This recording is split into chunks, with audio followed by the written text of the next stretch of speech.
చిన్న ప్రార్థన. మహోన్నతుడా, పరిశుద్ధుడా, ప్రేమ కలిగిన మా తండ్రి, ఈ రాత్రికాల సమయంలో మీ వాక్యంలోంచి మాతో మాట్లాడండి ప్రభా. ఈ గ్రంథం నాయనా మాకు అంతు చిక్కని గ్రంథం అయ్యా. ఈ గ్రంథం ఎన్ని మార్లు చదివినా అయ్యా నా తండ్రి మా హృదయాలకు అయ్యా అర్థం కాని అనేకమైన విషయాలతో కూడిన గ్రంథం కనుక ఇందులోని కొన్ని వచనాలు, కొన్ని మాటలు మేము ఈరోజు ధ్యానం చేయబోతుండగా పరిశుద్ధాత్మదేవ మీ సహాయం మాకు తోడుగా ఉంచి మమ్మల్ని బలపరచమని యేసుక్రీస్తు నామం పేరట ప్రార్థన చేస్తున్నాను తండ్రి, ఆమేన్. దేవునికి మహిమ కలుగును గాక. దేవుని యొక్క సన్నిధిలో ఓ ప్రాముఖ్యమైన అంశాన్ని మనం ధ్యానం చేయబోతున్నాం. అది ఏంటి అంటే సొలొమోను పల్లకి. ఎప్పుడైనా విన్నారా సొలొమోను పల్లకి? సొలొమోను పెద్ద పల్లకి చేయించుకున్నాడంట. ఈరోజు ఆ పల్లకి గురించి కొన్ని మాటలు, పెద్ద ఎక్కువ కాదు కానీ కొంచెంగా ధ్యానం చేద్దాం. పెద్ద ఎక్కువ వచనాలు చెప్పను కానీ మీరు ఎన్ని వచనాలు చదివారు? 6, 7, 8 ఈ 3 వచనాలు నేను కనుక మీకు చెప్పాలి అంటే కనుక కనీసం ఒక 3 గంటలు పడుతుంది, చాలా త్వరగా చెప్తే. మీరు ఏమాత్రం నిద్రపోయినా మిమ్మల్ని మేల్కొనిపి చెప్పాలి, అందుకని 4 గంటలు పడుతుంది. మీకు నాకు కొంచెం డిస్టెన్స్ వస్తే చెప్పడానికి ప్రయత్నం చేయడానికి ఇంకో గంట పొడిగించాలి. అది మీ చేతుల్లో ఉంది. దేవునికి స్తోత్రం, హల్లెలూయా. ఈ యొక్క కనపడుతున్న ఈ విషయంలో కొన్ని ప్రాముఖ్యమైన అంశాలు కనపడతా ఉన్నాయి. ఆ అంశాలు మనల్ని ఆత్మీయంగా చాలా బలపరుస్తాయి.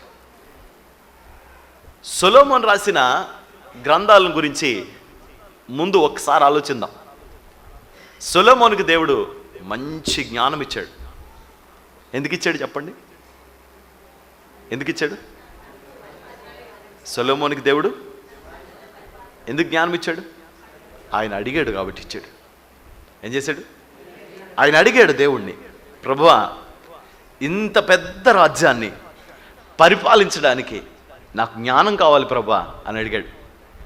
అప్పుడు దేవుడు, నువ్వు రాజ్యాల్ని కానీ నీ శత్రురాజుల ప్రాణాన్ని కానీ అడగకుండా జ్ఞానం కావాలని అడిగావు కాబట్టి నీకు జ్ఞానంతో పాటు గొప్ప సంపదిస్తాను అని దేవుడు వాగ్దానం చేసి ఆయనకి 2 ఇచ్చేశాడు. దేవునికి స్తోత్రం. అందుకే సొలొమోను చాలా జ్ఞానవంతుడు బైబిల్లో. ఎందుకంటే దేవుడు సొలొమోనుకి ఏమిచ్చాడు? మీరు కూడా ఈ జ్ఞానం కోసం చాలా చోట్ల ప్రయత్నం చేసి ఉంటారు. విశేషంగా పుస్తకాలు చదువుతూ ఉంటారు. నాకు బాగా గుర్తు, నాకు ఇటేపు లెసన్ చదివిన తర్వాత ముందుకు వెళ్ళాను అనుకోండి, అది మర్చిపోయండి. మీలో చాలామందికి ఇలాంటి అలవాటు ఉండుంటుంది. అవునంటారా కాదంటారా? ఉంటారా? అవును. మనందరం దీంట్లో వారసులం. ముందు చాప్టర్ చదివిన తర్వాత బైబిల్ కాదు, పాఠాలు, ఈ నోట్బుక్స్, ఈ టెక్స్ట్ బుక్లు మనకి చాలా వైరాగ్యం ఎక్కువ. అందుకని ఈ పేజీలో చదివిన తర్వాత పేజీకి వచ్చి మర్చిపోయేవాడి. కానీ మన వాళ్ళు చాలా ప్రయత్నం చేస్తూ ఉంటారు పిల్లల కోసం. వీడు ఏదో అయిపోవాలి. అసలు నేను అడిగే ఒక్క మాట మీరు మనసులో పెట్టుకోండి. వాడు చదివినట్టు బుర్రలో పెట్టుకుంటే పరీక్షల్లో రాయడం ఏమాత్రమైనా కష్టం ఉంటుందంటారా? సమస్య ఎక్కడుందో తెలుసా? ఇక్కడ ఉంది. మనకి జ్ఞాపకం లేదు. ఆ జ్ఞాపకం ఎవరు ఇవ్వగలరు? మనం ఏమంత తెలుసా? మాస్టర్ ఇవ్వగలడు అండి. ఫస్ట్ ఆలోచన, మనకి మాస్టర్ ఇవ్వగలడు. తర్వాత హార్లిక్స్, బోర్న్విటా, కాంప్లాన్, పిడియాషూర్, ఇంకా నాకు తెలియదు. మా పిల్లలకి అయ్యి ఒకటి తెలిసిన. అవి ఇస్తే బాగా వాడి జ్ఞానం వస్తుంది అనుకుంటూ ఉంటాం. మా చిన్నప్పుడు ఏమండి ఒకడు ఉండేవాడు. వాడు నేనే బాగా చదువుకుంటాను, నాకంటే బాగా చదివేవాడు. ఎలాగంటే నేను మూడో ఇవన్నీ చెప్తే మీరు మామూలు వాళ్ళు కాదు అసలు. నాకు 3వ క్లాసు 4వ క్లాసు వచ్చేసిన గుర్తు మొత్తానికి. మా చెల్లెల్ని మమ్మల్ని ట్యూషన్కి పంపారు. ట్యూషన్కి పంపితే నాకు అసహ్యమైంది అదంతా, స్కూళ్ళు ట్యూషన్లు అలాంటివి అంటే నాకు మహా చిరాకు. అయితే ఆ రోజు మా టీచర్ ఆ ట్యూషన్ టీచర్ ఏదో రాయమంటే నేను మరి ఏం రాసానో గుర్తులేదు. ఆవిడ నన్ను చెతకొట్టేసింది, బాగా కొట్టేసింది. ఇక బాగా చెతకొట్టేసి అందే, ఛీ మట్టి బొర్రనేది 3వ తరగతికి వచ్చావు, ఆ మాత్రం కూడా రాదా, ఏబిసిడీలు రాయ్ అందే. మీకు ముందే చెప్పాను కదా, ఇక్కడ చదివితే తర్వాత మనకు గుర్తుండదని. ఏ అంటే ఏంటో తెలుసు, బి అంటే ఏంటో తెలుసు, సి అంటే తెలుసు, డి అంటే తెలుసు, కానీ దాని ఆర్డర్ తెలియదు నాకు. ఏం చేశాను, ఏదో కూడా అనవసరంగా ఏబిసిడీలు అంటుంది. ఎప్పుడో 1వ తరగతిలో చదివాను, లేకపోతే ఎల్కేజీలోనో యూకేజీలోనో చదివాను. ఇదేంటిది ఇప్పుడు అడిగేస్తుంది, ఇప్పుడు 4 సంవత్సరాలు అయిపోయింది చదివి, ఎక్కడ గుర్తుంటాయి ఏదో ఏబిసిడీలు అనుకుని రాశాను. రాస్తే ఆవిడి అన్న మాటలకి చచ్చిపోవాలనిపించింది మాట. మరి ఏబిసిడీలు కూడా రాయడం రాదు అని అమ్మ తిట్టి రేపు నీ నాలుగు చీరేస్తాను, చర్మం ఒలిసేస్తాను అని మోసం కొట్టేవాళ్ళ మాట్లాడింది. సరే ఇక నేను ఏమిరా ఇదేం కర్మ అని చెప్పేసి అంటే, ఇక మా వాళ్ళు వచ్చి అమ్మ అన్నయ్య చాలా ఎలా పెడుతున్నాడు, సూపర్ చదివేస్తున్నాడు అన్నయ్య అని చెప్పేసి మా వాళ్ళు చెప్పారు ఇంటికి. చెప్తే ఇక నేను ఏడవడం మొదలుపెట్టాను. ఏమన్నా తెలుసా, నాకు పలక కావాలని ఏడవడం మొదలుపెట్టాను. మొదలు పెడితే ఇక ఈ పలక కోసం అని చెప్పేసి ఈడు ఎంతలా ఎప్పుడు ఏడవడో పలక అని ఏడుస్తున్నాడు. ఎందుకు ఇలా పలక అని ఏడుస్తున్నాడు అంటే వాళ్ళకి తెలీదు. సరే నేను దుద్దేసుకుంటాను, టీచర్ తిట్టేస్తున్నాను నన్ను, నేను ABCD అని రాహేస్తాను అన్నీ అని చెప్పి అన్నాను. అంటే సరే అని చెప్పి మా వాళ్ళు తీసుకెళ్ళి ఒక షాప్ తీసుకెళ్ళి ఆడు పలక ఇచ్చాడు. 8 రూపాయలు 10 రూపాయలు, మరి ఇప్పుడు ఎంతో తెలియదు కానీ పలకిస్తే ఆ పలక నాకు వద్దు అన్నాను. నాకొద్దా ఈ పలక నాకు వద్దు అన్నాను. అంటే ఏరా అన్నారు, నాకు వద్దు ఈ పలక, నాకు ఎర్ర రంగు పలక కావాలన్నాను. ఆడు లోపలికి వెళ్ళి ఎర్ర రంగు పలక తెచ్చాడు, ఇది కూడా నాకు వద్దు అన్నాను. అంటే నన్ను సైకిల్ మీద ఎక్కించుకొని ఆ కేసీ బుక్ డిపో దగ్గర తీసుకో నీకేం కావాలంటే మొత్తానికి ఏరి ఓ దరిద్ర పాల కూడా తీసుకున్నాను. ఒరే అంతకంటే మంచిగా ఉంది కదరా అక్కడ పలక అంటే, నాకు ఇదే కావాలన్నాను అని పలక పట్టుకుని వెళ్ళాను. తర్వాత రోజు టీచరు ఏవి రైట్ అంటే మొత్తం శుభ్రం రాసి ఆవిడకి ఇచ్చాను. ఆవిడ చూసి ఏమిరా ఈ జ్ఞానం నిన్నుంటే తిట్లు తినేవాడు కాదు, ఎంత పారేసావు చక్కర రాసావు అని సైన్ చేసి అంటది. ఇంకా అందరి ముందు కాలు ఎగరేసుకొని బయటకు వచ్చాను. ఇందుకు కథ ఏంటంటే, ఆ పలకే చుట్టూ ABCDలు ఉంటాయి, అందుకని పలక కావాలని అడిగాను నేను. దరిద్రపు తెలివితేటలు మనకు చాలా ఎక్కువ, పనికొచ్చే తెలివితేట ఒకటి ఉండి కాదు. ఏంటి ABCDలు నేర్చుకోవచ్చు కదా, నేర్చుకోలే, పలకని కొందామని నేర్చుకున్నాను. అలాగా ఆ పలకొని ABCDలో రాశాను. ఆవిడికి తెలియని సత్యాలు ఎన్నో ఉంటాయి. అలా మీకు 1-2 సీక్రెట్లు చెప్పగలను కానీ మొత్తం అన్నీ చెప్పలేను. దేవునికి స్తోత్రం. కానీ దేవుడు పుణ్యమని, దేవుని మహాకృపని ఈ గ్రంథం చదవడాన్ని బట్టి దేవుడు నాకు కొంచెం చదువిచ్చాడు. దేవునికి స్తోత్రం. చదవగలిగే కృప, ఆ భాగ్యం, ఆ ధన్యత దేవుడు నాకు అనుగ్రహించాడు. దీంట్లో ఏ విషయమైనా నాకు అర్థమవుతుంది, ఇందులో ఏదైనా నేను చదవగలను. ఆమేన్. అలాగే దైవ సంబంధంగా అయితే నేను జ్ఞానం అనే మాట గురించి చెప్తున్నాను. ఇలా వెతుక్కుంటూ ఉన్నాం. నేనే ఇంత చదవను కదా, నాకు ఒక స్నేహితుడు ఉండేవాడు. వాళ్ళ నాన్న ఏమన్నాడంటే, ఒరే నీకు చదువు బాగా రావాలంటే సరస్వతి లేహం తినరా అన్నాడు. ఆడు డబ్బాలు తినేస్తున్నాడు. ఆడి ఎంత ఎదవంటే నేను చూసేనే రాయగలను. ఆ యదవ చూసి కూడా రాసేవాడు కాదు. ఆడేమో డబ్బాలు సరస్వతి లేహం తినేసేవాడు. దీన్ని బట్టి మీకు అర్థమైన విషయం ఏంటి? డబ్బాల్లో చెప్పేవాళ్ళు ఏమీ లేదు. నీతో ఎన్ని కుస్తీ పాటలు పట్టించినా ఆ కుస్తీ పాటలన్నీ వృధా.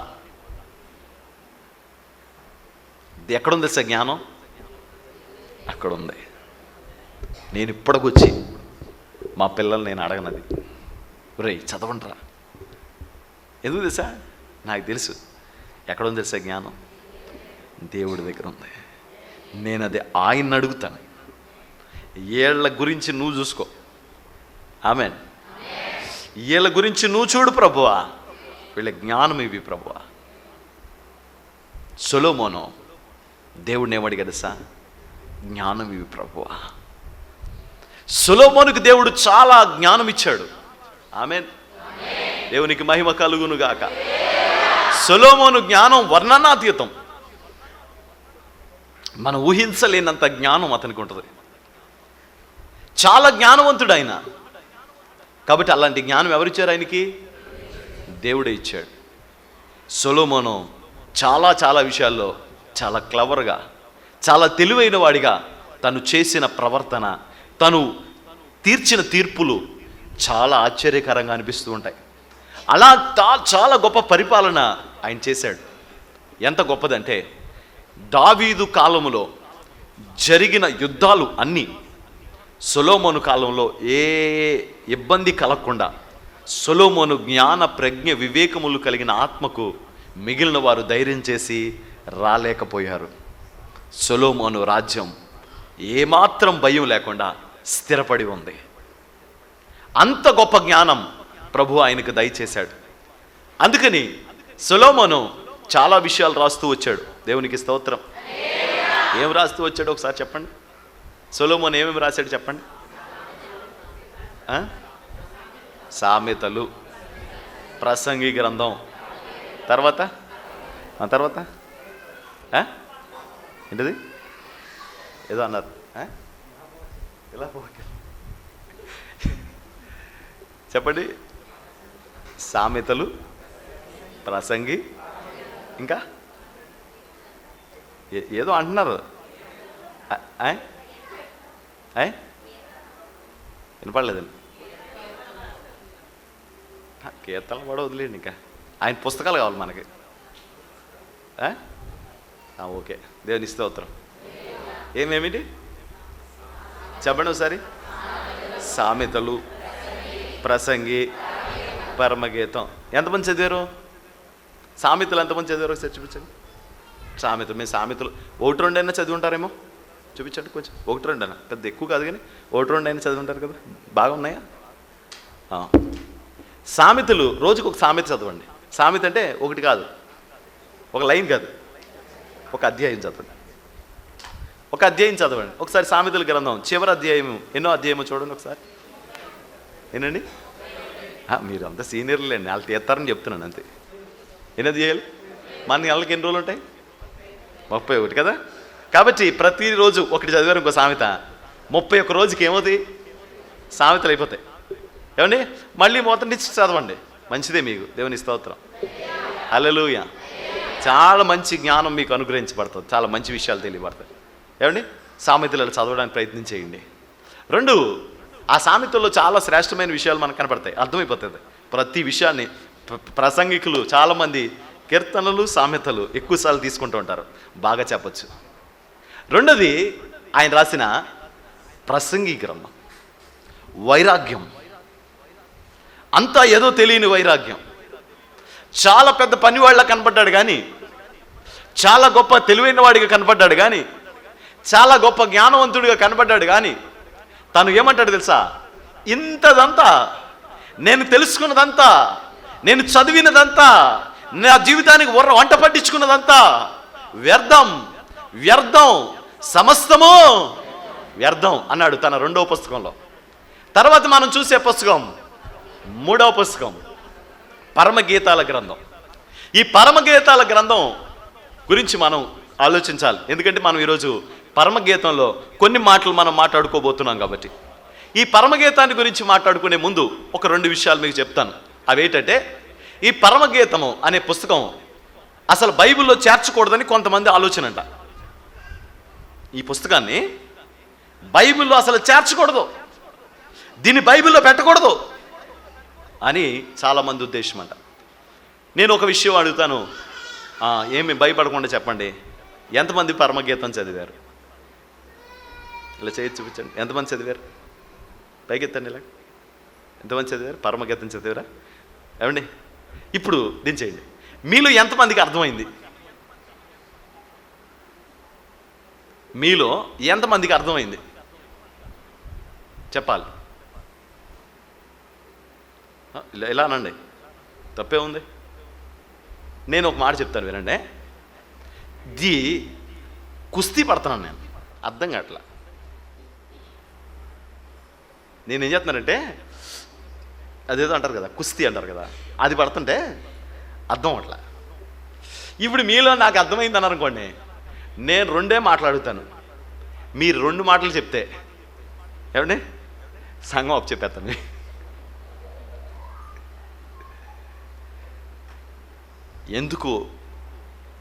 ఎందుకు అంటే ఇది అలా ఉంటుంది కాబట్టి, ఇది ఆ కోణంలో చెప్పబడతా ఉంది కాబట్టి.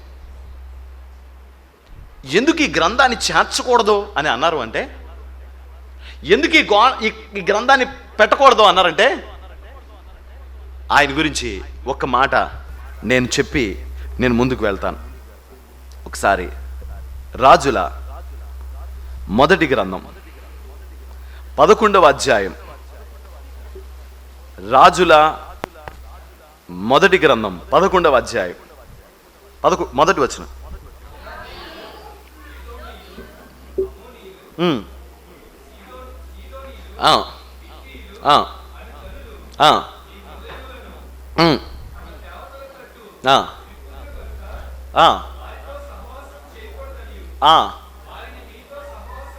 మైక్ ఎట్టండి.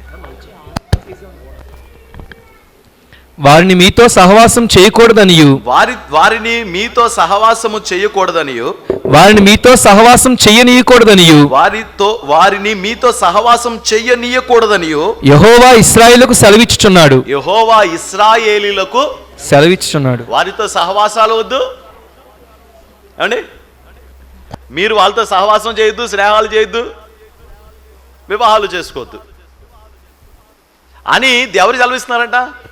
యెహోవా సెలవిస్తున్నాడు. మళ్ళీ ఒకసారి చదువుతాం ఆ మాట.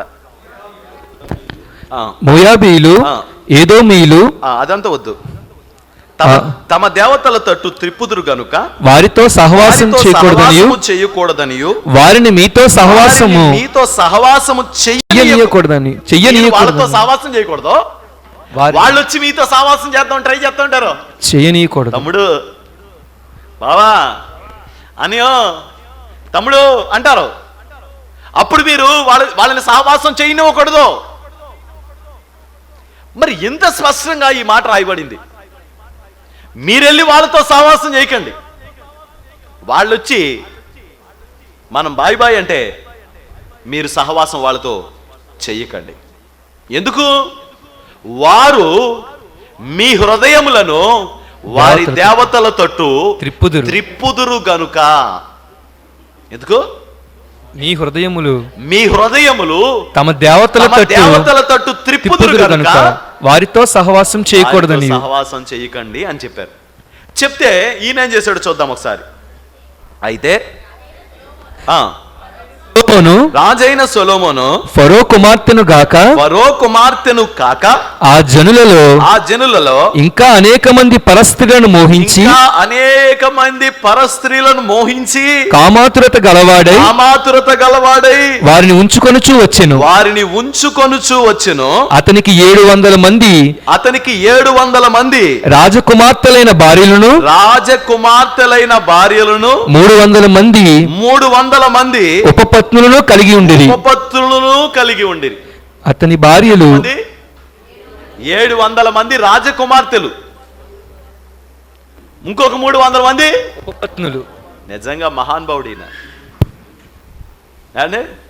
చండాలపు సంఘానికి అధ్యక్షుడిలాగా ఏమండి ఏదో సామి చెప్పినట్టుంది. ఒక్కళ్ళని చేసుకున్న వాళ్ళే ఇన్ని తిప్పలు పడుతుంటే ఆ మధ్య ఎవడో అన్నాడు, అడిగి 2 భార్యలు ఊడిపోదండి జుట్టు అన్నాడు. నేను 2 భార్యలు ఉంటే జుట్టు ఊడిపోద్దా అన్నాను.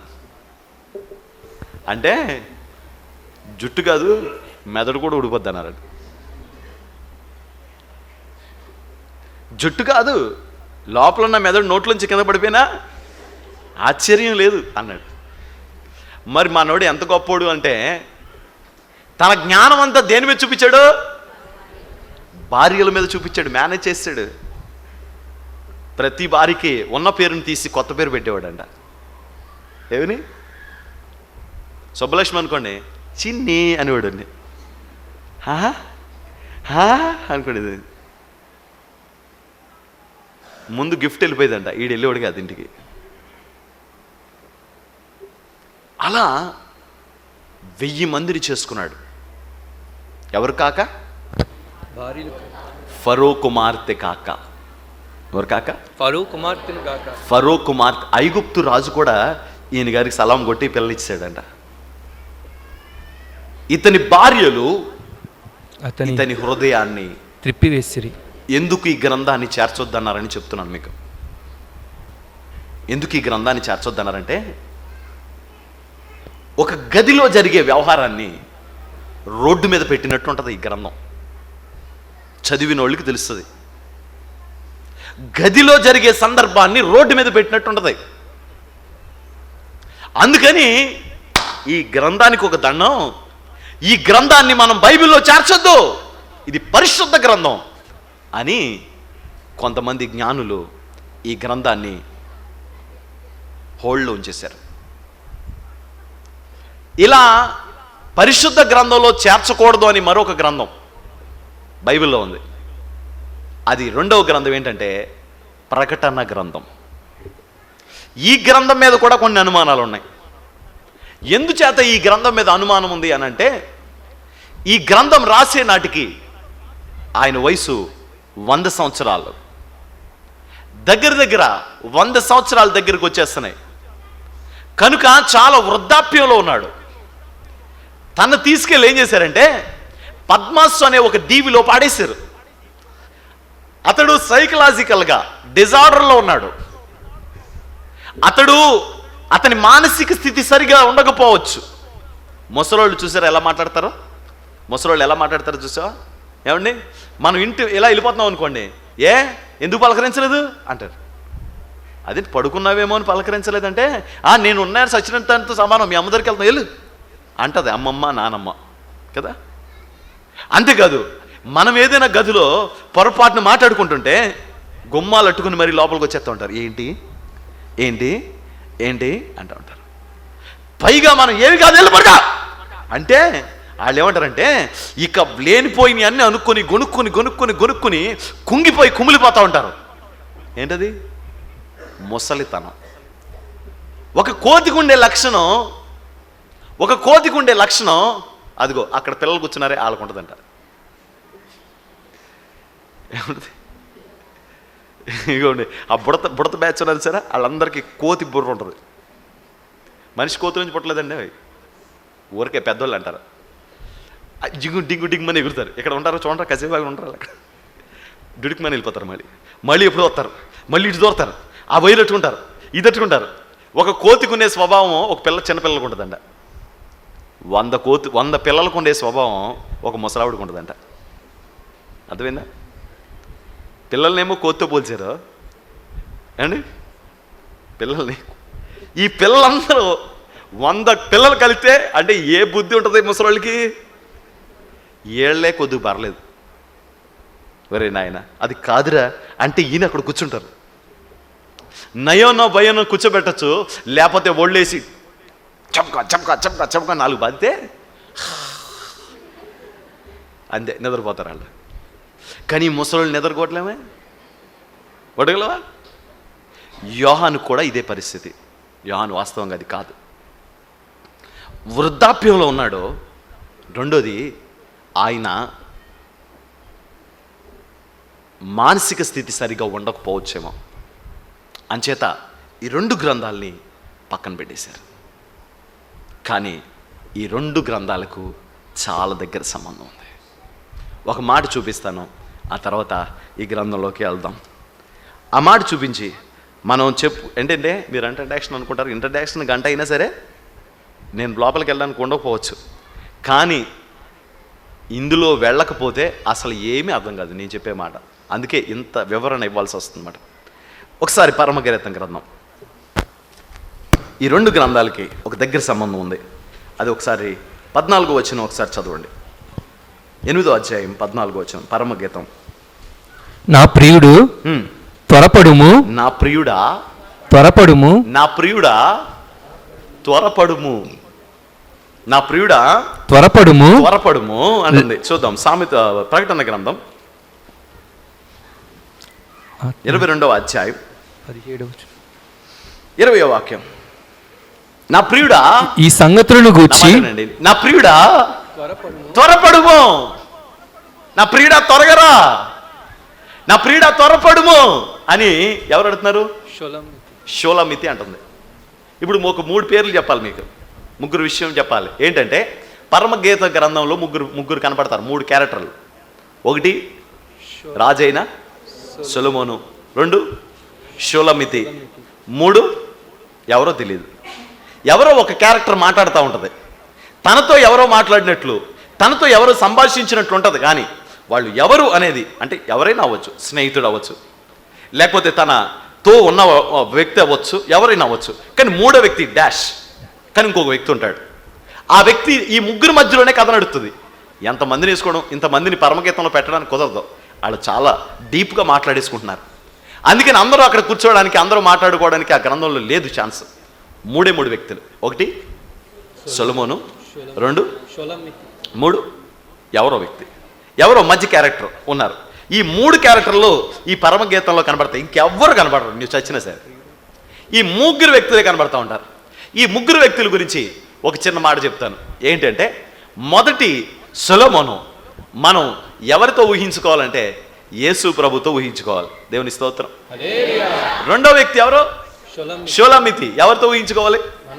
షాలేం రాజు సంఘంతో ఊహించుకోవాలి. దేవుని స్తోత్రం. షాలేం రాజు సంఘంతో కాదు, మన వధువైన మనమందరం కలిసి సంఘముతో ఊహించుకోవాలి.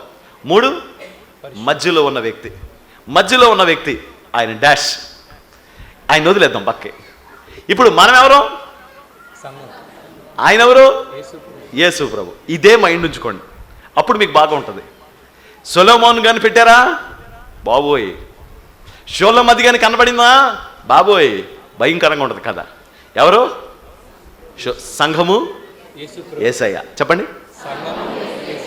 ప్రియుడా ఏమనుంది? త్వరపడుము, ప్రియుడా త్వరపడుము అంటుంది. ఎవరు? షోలమితి. ప్రియుడు ప్రకటన గ్రంథంలో చెప్తున్నాడు. ఏమని చూడండి, ఈ సంగతులను గూర్చి సాక్ష్యమిచ్చువాడు అవును త్వరగా వచ్చుచున్నాను. అక్కడ ముగింపు ఏమంటుంది? ప్రియుడా త్వరపడి రమ్ము, త్వరపడుము అంటుంది.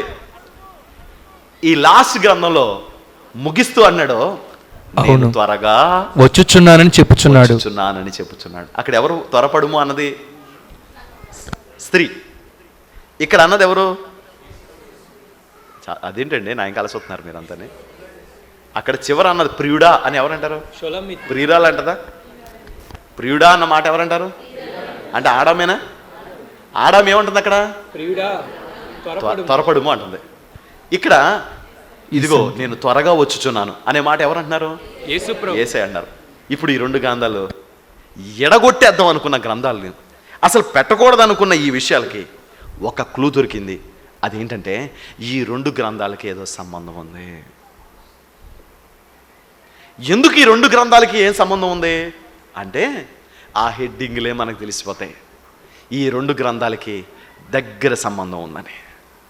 ఆ గ్రంథం పేరు పరమగీతం. ఇక్కడ మనం ఏమని పాడేసుకుంటూ ఉంటాం ఏమంటే, మన ఇష్టం వచ్చినట్టు పాడేస్తూ గుణాల సంపన్నుడా అందరికి అర్థం అయిపోద్ది. కానీ ఆ గీతం ఎవరికి అర్థం అవట్లే. ఆ గీతం ఎవరికి అర్థం అవట్లే. ఎందుకు అర్థం అవట్లేదు? ఇవి పరలోక సంబంధమైన విషయాలు. బాహ్యమైన దేహాలకు ఈ విషయాలు అర్థం కావు. ఒకసారి రోమపత్రిక 8వ అధ్యాయం 5వ వాక్యం. రోమపత్రిక 8వ అధ్యాయం. శరీరానుసారులు శరీర విషయముల మీద మనస్సుంతురు. శరీరానుసారులు శరీర సంబంధమైన వాటి మీద మనస్సుంచుతారు. ఆత్మానుసారులు ఆత్మ విషయముల మీద మనస్సుంతురు. ఆత్మ విషయముల మీద మనస్సుంచుతురు. శరీరానుసారులు శరీర సంబంధమైన వాటి మీద మనస్సుంచుతారు. ఆత్మ సంబంధులు ఆత్మ సంబంధమైన వాటి మీద మనస్సుంచుతారు. ఇప్పుడు మనం దేని మీద మనసు ఉంచాలి? ఆత్మ సంబంధమైన దాని మీద మనసు ఉంచాలి. శరీర సంబంధంగా ఆలోచించకూడదు. మన బాడీ విధానాన్ని ఆలోచించకూడదు. పరలోక సంబంధమైన బాడీని ఆలోచించాలి. పరలోక సంబంధమైన ఆ స్త్రీని ఊహించుకోవాలి. పరలోక సంబంధమైన ఆ పురుషుడిని ఊహించుకోవాలి. అలా ఊహించుకొని ఈ గ్రంథం చదవాలి. మరొక విషయం ఏంటి అని అంటే, పరమగ్రేత గ్రంథం వాళ్ళు ఓకే చేసిన తర్వాత ఇది గ్రంథంలో పెట్టొచ్చు. దీంట్లో ఇది పద్య కావ్యం కనుక దీన్ని మనం అర్థం చేసుకోవడానికి టైం పట్టినా మొత్తానికి దీంట్లో మ్యాటర్ ఉంది అని అనుకున్న తర్వాత ఆ పిల్లల్ని కంట్రోల్ చేయండి, ఎవరొకరు కంట్రోల్. ఈ పద్య కావ్యం కనుక వీళ్ళని దీన్ని మనం తెలుసుకున్నాం అని అనిపించిన తర్వాత ఏం చేశారంటే దాన్ని చేర్చారు. కానీ ఒక షరతు పెట్టారు. యూదుల్లో ఏ యవనస్తుడు కానీ ఏ యవనస్తురాలు కానీ ఈ గ్రంథం చదవకూడదు. ఎన్ని సంవత్సరాలు వచ్చాక చదవాలంట? 30 సంవత్సరాలు వస్తే కానీ ఆ గ్రంథం వాళ్ళు చదవనిచ్చేవారు కాదంట. అంటే ఆ గ్రంథం చదివిన వాళ్ళకే అర్థమవుతుంది ఎందుకు చదవద్దు అన్నారు. 30 సంవత్సరాలు దాటిన తర్వాత కానీ అది చదవకూడదు. ఈరోజు నేనంటాను, ఈ గ్రంథం చదవాలంటే 30 కాదు, 40 కాదు, 50 కాదు, రావాల్సింది ఏంటి తెలుసా? ఆత్మ సంబంధమైన జీవితం కావాలి. ఈ గ్రంథం చదవాలంటే ఏం కావాలి చెప్పండి ఒకసారి? ఆత్మ సంబంధమైన జీవితం కావాలి. పరిశుద్ధ జీవితం కావాలి. పవిత్రంగా చూడడం అలవాటైన వాళ్ళకి ఈ గ్రంథం చదివే అవకాశం ఉంటుంది. శరీర ఈచ్ఛలు, శరీర సంబంధమైన ఆలోచనలు, దుష్ట తలంపులు ఉండని వాడికి ఈ గ్రంథం చదివితే ఈ గ్రంథం వాడికి అర్థమవుతుంది. సరే, ఇప్పుడు ఈ గ్రంథంలో మనం చదువుకుంటున్న ముఖ్యమైన విషయాలు ఏంటి అని మనం ఆలోచన చేస్తే, ఈ గ్రంథము మనకి సూచిస్తున్న విషయము పరలోకమందున్న దేవుడికి భూమి మీద ఉన్న సంఘానికి ఒక అటాచ్మెంట్ని కలిపే ఒక పాటే ఈ పరలోక పాట. అందుకని ఈ పాట మనకు అర్థం అవ్వాలంటే మనం ఏ సంబంధులమై ఉండాలి? ఆత్మ సంబంధులమై ఉండాలి. శరీర సంబంధులమై ఉన్నామనుకోండి ఈ పాట మనకు అర్థం అవుతుంది. ఏదో పాడుతున్నాడో మనకు మాత్రం అర్థం కావట్లేదు.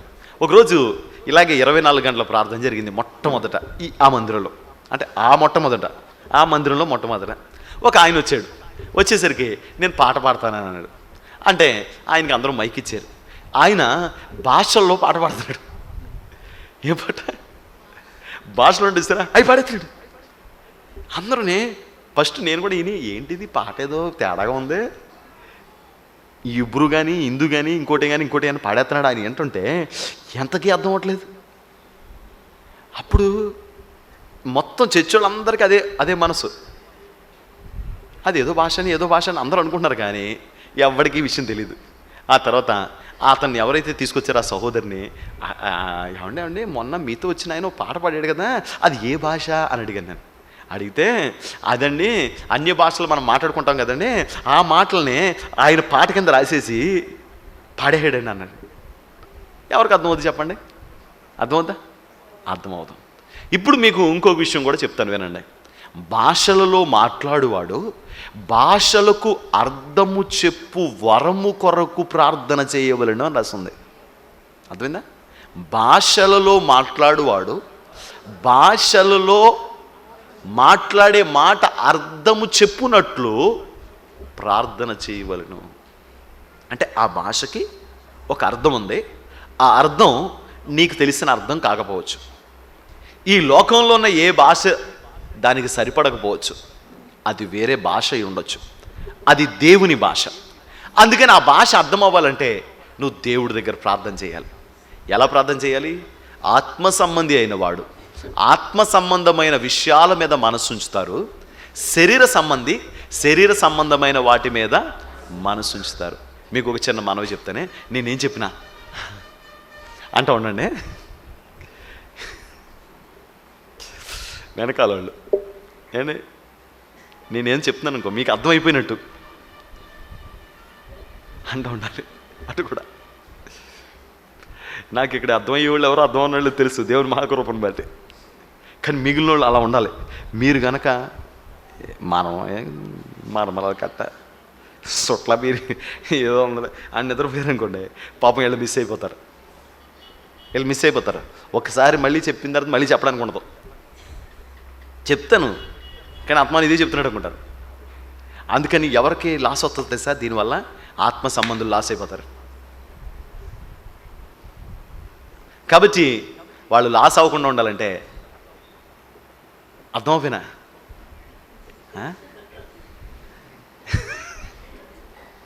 ఏమనాలి? ఒకసారి అనండి అనాలి. అంతేనా? స్తోత్రం. లేకపోతే వింటున్నట్టు యాక్షన్ చేయాలి. హల్లెలూయా, హల్లెలూయా. కానీ నా సాధ్యమైనంత మటుకు నేను మీకు అర్థమయ్యేలాగా చెప్తాను, అందరికీ అర్థమయ్యేలాగా చెప్తాను. దేవుని స్తోత్రం. మామూలుగా కాదు, అందరికీ అర్థమయ్యేలాగా చెప్తాను. అందుకే నేను అన్ని గంటలు తీసుకుంటానని చెప్తున్నాను. దేవునికి స్తోత్రం. హల్లెలూయా, హల్లెలూయా, హల్లెలూయా. ఎవరి పాట ఇది? పరలోకంలో పాట. నీకు అర్థం అవ్వాలంటే కొంచెం టైం పడుతుంది కదా. బంగారం లోపల ఉంటుందా పైన ఉంటుందా? లోపలికి ఉంటుంది కదా. బంగారం ఏమవుద్ది? లోపల ఉంటుంది. ఏమండి, ఒక విషయం మీకు చెప్తాను వినండి. శోధన అనే మాట మీరు అంటూ ఉంటారు కదా, ఆత్మాను శోధించేస్తున్నాడండి అంటారు. ఈ మాట నేను కూడా చాలాసార్లు ఉన్నాను. సాతాను తెగ శోధించేస్తున్నాడండి మనల్ని అనుకున్నాను. అయితే ఈ మాటని నేను చూసినప్పుడు ఒకరోజు ఒక ఆయన నా దగ్గర ఉన్న ఒక సహోదరుడు నా ఫోన్ స్విచ్ అయిపోతే, తమ్ముడు ఒకసారి నీ ఫోన్ ఇవ్వన్నాను. ఆయన ఫోన్లో మొత్తం అంతా తెలుగు ఉంటుంది, తెలుగు ఉంటాయన్నమాట. మన దాంట్లో ఉండే ఫోన్ బుక్ తెలుగులో ఉంటుంది, అన్నీ తెలుగులో ఉంటాయన్నమాట. అప్పుడు నేను గబుక్క ఫోన్ బుక్ అంటే దాంట్లో ఉంటుందండి, నా దాంట్లో ఫోన్ బుక్లో ఉంటుంది అన్నాడు. తీస్తే అందరి పేర్లు తెలుగులో ఉన్నాయి. సరే ఎందుకు వచ్చిన అడగకూడదని ఆ సెర్చ్ అన్నాక అడగకూడాను. అక్కడ ఏమని రాసింది సరే? శోధన అని రాసింది. శోధన అనే మాటకి అక్కడ నాకు అర్థం దొరికింది. ఈ 100-104 పేర్లలో షాలేము రాజు అనే పేరు శోధించినప్పుడు దొరుకుతుంది కదా. శోధన అంటే ఏంటంటే వెతికి కనుగొనుట.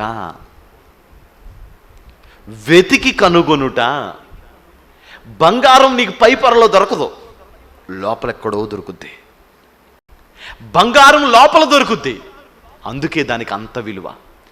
అలాగే ఈ పరలోక సంబంధమైన ఈ పుస్తకములో ఉన్న విషయాలు లోపల ఉంటాయి. దాన్ని వెతికితే బంగారము కంటే అమూల్యమైన విలువ కలిగిన మాటలు నీకు దొరుకుతాయి. దేవునికి స్తోత్రం. హల్లెలూయా. కాబట్టి ఆ అమూల్యమైన ఆ శ్రేష్టమైన మాటలు నీకు దొరకాలి అంటే గనక శోధన చేయాలి, శోధించాలి. కొంచెం ప్రయత్నం చేస్తే మనకి కొన్ని విషయాలు అర్థమవుతూ ఉంటాయి. రోమపత్రికలో చెప్పబడిన రీతిగా శరీరానుసారులు శరీర సంబంధమైన మీద మనసు ఉంచుతారు, ఆత్మానుసారులు ఆత్మ సంబంధమైన వాటి మీద మనసు ఉంచుతారు. కాబట్టి శరీరానుసారులుగా మనం ఆలోచించక ఆత్మానుసారులుగా మనం ఆలోచించుదుము గాక. ఒక అభిషేకం మనల్ని నింపును గాక, ఓ ప్రసన్నత మనల్ని బలపరుచును గాక, ఓ అభిషేకం మనల్ని పూర్తిగా తడుపును గాక. ఒక దైవ సన్నిధి శక్తి నింపుదల మన తల మీద ఈ యొక్క కూడిక అయ్యేదాకా ఉండును గాక. ఇక మీదట మనం నడిపించును గాక ఈ అభిషేకము ద్వారా. ఇక్కడ ఆలోచన చేస్తే గనక ఇక్కడ సొలొమోను గారికి, నేను ఈ సొలొమోను గురించి ఇన్ని విషయాలు మీకు ఇంట్రడక్షన్ ఇస్తున్నానంటే, సొలొమోను గారికి ఏవెక్కువ? కామాతురత ఎక్కువ. ఏవెక్కువ? అందుకని పిచ్చి పిచ్చిగా ఏవి రాసి పడేసాడు, ఇష్టం వచ్చినట్టు బుర్రలేనోళ్ళలాగా అని చెప్పి వాళ్ళ కోపం వచ్చేసింది. ఈ గ్రంథం చదివినప్పుడు చాలా అసహ్యం కలిగింది. చాలా ఇబ్బంది అనిపించింది ఆ పుస్తకం చదువుతాకి. ఎందుకంటే అతను 700 మంది భార్యలను 300 మంది ఉపపత్తులను చేసుకుని అతని జీవితంలో వ్యర్థం వ్యర్థం సమస్తం వ్యర్థం అని మాట్లాడిన వాడు ఇతను. అందుకని ఇతని గురించి మాటలు రాయడం జరిగింది. కానీ రాసింది సొలొమోనే కానీ రాయించింది మాత్రం దేవాతి దేవుడే. దేవాతి దేవుడే రాయించాడు. అందుకే ఒక పదం ఒక అక్షరం ఒక పొల్లు కూడా దీంట్లో తీసివేయడానికి లేదు. ఒక అక్షరం కూడా పొల్లు పోదు దీంట్లో. ఎందుకంటే రాయించింది ఎవరంటే తెలుసండి, పరిశుద్ధాత్మదేవుడు. ఇలా మనం ఈ కోణంలో చదవగలిగితే, ఈ కోణంలో ఆలోచన చేయగలిగితే కనుక మనకి దీంట్లోని విషయాలు అర్థమవుతూ ఉంటాయి. ఇప్పుడు వీళ్ళిద్దరి మధ్యలో ఈ అటాచ్మెంట్ ఏంటి, ఈ సంబంధం ఏంటి అంటే ఒక ప్రియురాలు ఒక ప్రియుడు, ఒక ప్రియురాలు ఒక ప్రియుడు. ప్రియుడేమో సూపరం, అసలు చెప్పసగ్యంగానాడు. ప్రియురాలేమో మనలాంటిది, ఏ క్వాలిటీ లేదు, గీటుకు దొరకదు, అందం కరుముఖం అండి ప్రియురాలు. కానీ ఈ ప్రియురాల్ని ఆయన ఒక అందమైన శిల్పంగా మార్చడానికి, తనకిష్టమైన భార్యగా మలుచుకోవడానికి ఇష్టపడతా ఉన్నాడు. తనంటే చాలా ప్రేమగా ఉన్నాడు, తనతో చాలా ఇష్టంగా మాట్లాడుతున్నాడు, తన గురించి వర్ణిస్తూ మాట్లాడుతున్నాడు. తనకి ఇష్టం కలిగేటట్లు, తన మెచ్చుకునేటట్లు, తన మైమరిచిపోయేటట్లు, ప్రైజ్ ద లార్డ్, తను సంతోషపడిపోయేటట్లు మాట్లాడుతున్నాడు ప్రియుడు.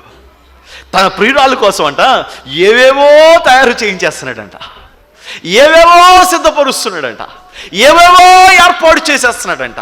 అబ్బా, ఎంత మంచి భర్త అయినా, ఎంత మంచి భర్త. ఈ రోజుల్లో పెళ్లి చేసుకునేటప్పుడు పెళ్లి కొడుకు మెల్లగా ఏమంటాడు తెలుసండి, గమ్ముగా ఊరుకుని పిల్లపా అంటే చాలండి అని బయటకు పోతాడు. మొన్న కూడా ఒక సంబంధానికి అలాగే జరిగింది. పిల్ల బాగుంటే చాలండి అన్నాడు. అసలు నాకేమీ ఆలోచనలు ఏమీ లేవండి అన్నాడు. అన్నీ అయిపోయిన తర్వాత వాళ్ళు అన్నారు, ఒక 20 లక్షల కట్నం, ఒక 20 కాసులు బంగారం, ఏమండి మీ పిల్ల ఒక వడ్లానం చెప్తుంటే ఈలోగా పెళ్ళికొడుకు దగ్గరికి వెళ్ళి, అయ్యారు పెళ్ళికొడుకు గారు మరి ఏవి వద్దన్నారు, ఇక్కడికి వచ్చిన తర్వాత ఏమో ఇలా అన్నారంటే, ఆ విషయాలన్నీ నేను మాట్లాడకూడదండి పెద్దలు. ఏంటంటే ఆ విషయాలకి అన్నీ ఎవరు మాట్లాడతారంట, పెద్దలు. ఆ విషయాలన్నీ నాకు సంబంధం లేదండి, పెద్దోళ్ళు చూసుకుంటారండి. ఫస్ట్ ఏమో కుర్రోడు మ్యాట్రిమోనీలో చూసి నచ్చిందని పెట్టాడు, తర్వాత చూశాడు, అన్నీ చూసిన తర్వాత ఈ డబ్బుల విషయాలన్నీ ఎవరు మాడతారంట, పెద్దోళ్ళు మాడతారు. నీ మాయరోగమా చెప్పరాదా, నేను మా వాళ్ళతో చెప్పాను, ఏమన్నది సార్, నేను కట్నం తీసుకోనని మా వాళ్ళు చెప్పారు. మా వాళ్ళు ఏమంటే పిచ్చి మాటలు మాట్లాడుకో, తింగర వేషాలు వేయకన్నా. నేను అన్నాను తీసుకోను, అలాగైతే పెళ్లి చేయండి, లేకపోతే లేదన్నాను. మా వాళ్ళు చచ్చినట్టు ఒప్పుకున్నారు. దేవుని స్తోత్రం. అంటే ఒప్పించాల్సింది ఎవరో, మనమే పనికిమాలిన వాళ్ళం. ఎవరు? మిమ్మల్ని కదమ్మా, మీరు మంచోళ్ళు, బంగారాలు మీరు. దేవుని స్తోత్రం. మీ ముఖాలు చూడకపోతే అందం ఎక్కడ ఉంటుంది, ఈ పాసి మొఖాలు వేసుకునే వాళ్ళని.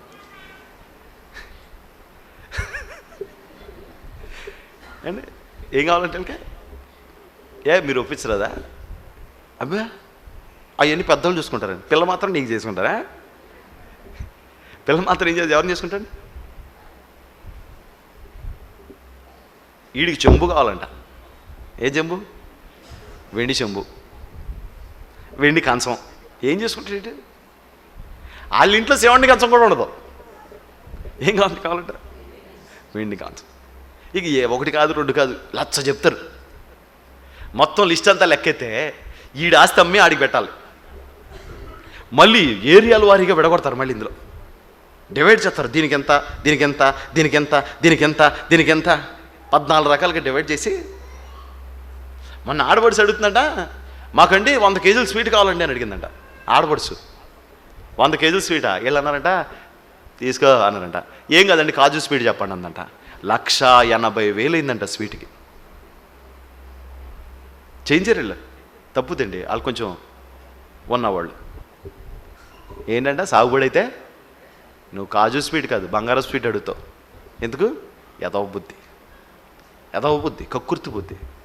కానీ నా ప్రియుడు ఉన్నాడు. నా ప్రియుడంట నా కోసం అన్నీ సిద్ధం చేస్తున్నాడు. అడుక్కుని వాళ్ళగా ఓ చెంబిస్తారా, ఇంటికి అంచం ఇస్తారా, చీపురు కట్టిస్తారా, కుర్చీ ఇస్తారా, నీ దిబ్బ నీ దశకం అన్నీ ఇస్తారా? సో వాళ్ళు సంతోషంగా ఇచ్చారు ఇంకో తీసుకోండి. ముష్టోళ్ళకి ఎందుకు అడుక్కోవడం? బాధగా ఉందా? వదిలేద్దామా? మరి వదిలేస్తే మన ప్రియుడి గురించి మనకు తెలియాలి కదా. స్తోత్రం. ఆడపిల్లల మొహం చాలా సంతోషంగా ఉంది. మా మగవాళ్ళు మాత్రం ఏదో చెప్తానని ఈ పనికి ముందు మాట్లాడి చెప్పాను. అనవసరంగా మామేటి అతను కూడా. స్తోత్రం అనండి గట్టిగానండి. హల్లెలూయా, హల్లెలూయా. అవును, నా ప్రియుడు ఏమంటున్నాడు సార్? నీకు అన్నీ సిద్ధపరుస్తున్నాను, నీకు కావలసిన సమస్తం నేనే ఇస్తాను. ఎవరిని అడగమాకు. నువ్వు పెట్టుకునే ఆభరణం కానీ, నువ్వు వేసుకునే వస్త్రం కానీ, నువ్వు వెళ్ళే పల్లకి కానీ, హల్లెలూయా, నువ్వు ఉండే ఇల్లే కానీ అన్నీ నేనే ఏర్పాటు చేస్తాను. నువ్వేమీ తెచ్చుకోకల్లా. నా కోసం సిద్ధపడు అని ప్రియుడు అంటూ ఉన్నాడు. ఆ ప్రియుడు మనకి కావలసినవన్నీ ఏర్పాటు చేయడానికి, మనకు కావలసినవన్నీ సిద్ధపరచడానికి మన ప్రియుడు ఇష్టపడుతూ ఉన్నాడు. దేవునికి మహిమ కలుగును గాక. హల్లెలూయా, హల్లెలూయా. ఆ ప్రియుడు ఒక పల్లకీని తయారు చేయించాడంట. ఒక పల్లకీ కనబడుతుంది ఆ ప్రియునికి. సొలొమోను పల్లకి అంటే ఎంత బాగుంటుందో. సొలొమోను అంత టేస్ట్ ఉన్నవాడు కదా, మరి ఆయన పల్లకి ఎలా ఉంటుంటుంది అంటారు? చాలా బాగుంటుంది కదా. దేవునికి స్తోత్రం. హల్లెలూయా, హల్లెలూయా. ఒక ప్రశ్న పుట్టింది.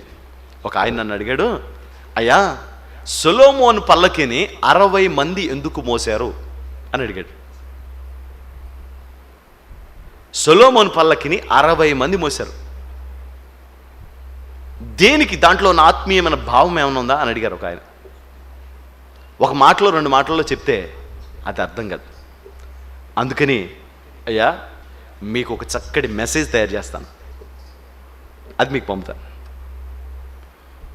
అని తవ్వుతుంటే తవ్వకాలన్నీ ఒక్కొక్క తవ్వకం అవుతుంది. సరే, ఇప్పుడు సొలొమోను పల్లకిని ఎంతమంది మోస్తారు చెప్పండి? 4 కదా. మరి 60 మంది ఎందుకు మోసారు? ఏంటి అంత పెద్ద పల్లకి? అది అంత గొప్పగా ఉంది ఆ పల్లకి? అసలు సైజు ఏంటి ఆ పల్లకి సైజు? ఊహించండి. ఇప్పుడు ఈ పల్లకి వస్తా ఉంది. ఎక్కడి నుంచి? చదువు ఒకసారి. ధూమస్తంభముల వలె అరణ్య మార్గముగా వచ్చు ఇది ఏమి? గోపరసముతోను వచ్చు ఇది ఏమి? ఒక డౌట్ వ్యక్తం చేస్తున్నాడు. వస్తున్నది ఏంటి? వస్తుంది కదా, అది ఏంటి అసలు? తర్వాత సొలొమోను పల్లకి అని వాళ్ళు చెప్పారు, పక్కన పెడదాం. వస్తున్నది ఏంటి? వస్తున్నది అంత పెద్దగా ఉంది, ఏంటి? దాన్ని అంతమంది మోస్తున్నారు, ఏంటి? అది అంత గంభీరంగా ఉంది, ఏంటి? అది అంత ప్లెజెంట్గా ఉంది, ఏంటి? అది మంచి స్మెల్ వస్తుంది, ఏంటి అని అడుగుతున్నారు. ఏంటి? ఇంకా వీళ్ళకి తెలియదు అది ఏంటో. మనం చదివాం కాబట్టి మనకు తెలుసు, కానీ అది ఏంటో ఎవరికి తెలీదు. ఏంటి అని అడుగుతున్నారు. అదే కదా ఉంది, చూద్దాం. ధూమస్తంభముల వలె అరణ్య మార్గముగా వచ్చు ఇది ఏమి? అరణ్య మార్గమున వచ్చుచున్న ఇది ఏమి? కీర్తనల గ్రంథం 24వ కీర్తన 8వ వాక్యం చదవండి. మహిమ గల ఈ రాజు ఎవడు? అక్కడ చాలు. మహిమ గల ఈ రాజు, అక్కడ వాళ్ళు ఏమంటున్నారు? అక్కడ అరణ్య మార్గముగా వచ్చి ఇది ఏమి? నువ్వు ఇది పెట్టుకో, మీరు ఒకటి పెట్టుకోండి. చదవండి. ధూమస్తంభముల వలె అరణ్య మార్గముగా వచ్చు ఇది ఏమి? ఇది ఏమి? చాలు, మీరు చదవండి. మహిమ గల ఈ రాజు ఎవడో ఒక డౌట్ అడుగుతున్నారు. ఎవరైనా అని అడుగుతున్నారు. అక్కడ వాళ్ళే ఉన్నారంటే ఏంటిది అని అడుగుతున్నారు. ఇక్కడ ఈయన అడుగుతున్నాడంటే ఈయన ఎవరు ఏమని చదవండి. మహిమ గల ఈ రాజు ఎవడో, ఎవరైనా అంటే ఎందుకు ఎవరైనా అని అంటున్నారంటే యెషయా గ్రంథం 6వ అధ్యాయం 1వ వచనంలో రాజైన ఉజ్జియా మృతి నొందిన సంవత్సరమున అత్యున్నతమైన సింహాసనమందు ప్రభువు ఆసీనుడై ఉండగా నేను చూచి తిని ఆయన చొక్కా అంచులు దేవాలయము నిండుకొని ఉండెను.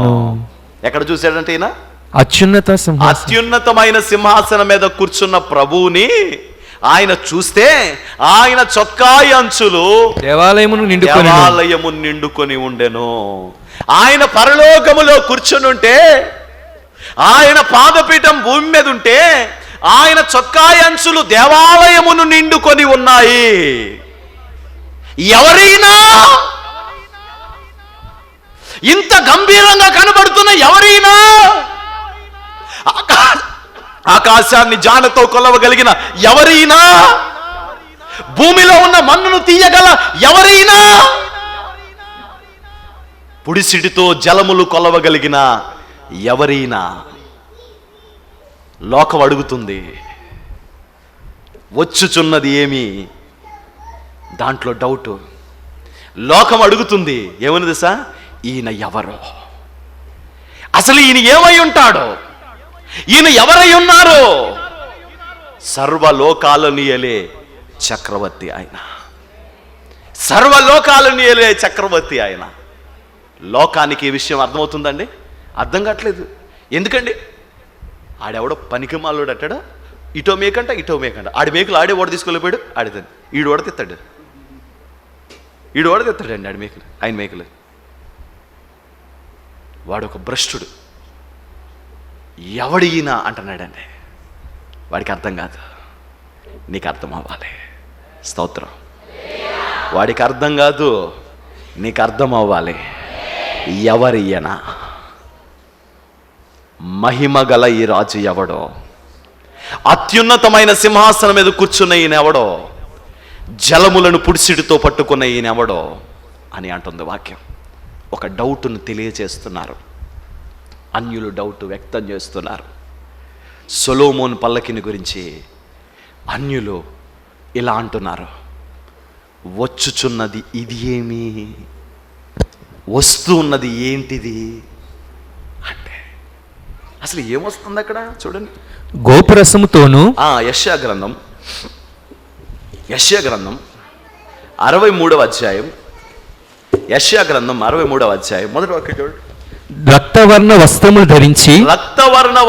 ధరించి ఏదోము నుండి వచ్చుచున్న ఇతడెవడు, అయ్యో ఏదోము నుండి వచ్చుచున్న ఇతడెవడు, ఎవరైనా ఏ వస్త్రాలు ధరించుకుని, రక్తవర్ణ వస్త్రములు ధరించుకుని ఏదోము నుండి వచ్చుచున్న ఇతడెవడు, మీరు చెప్పండి.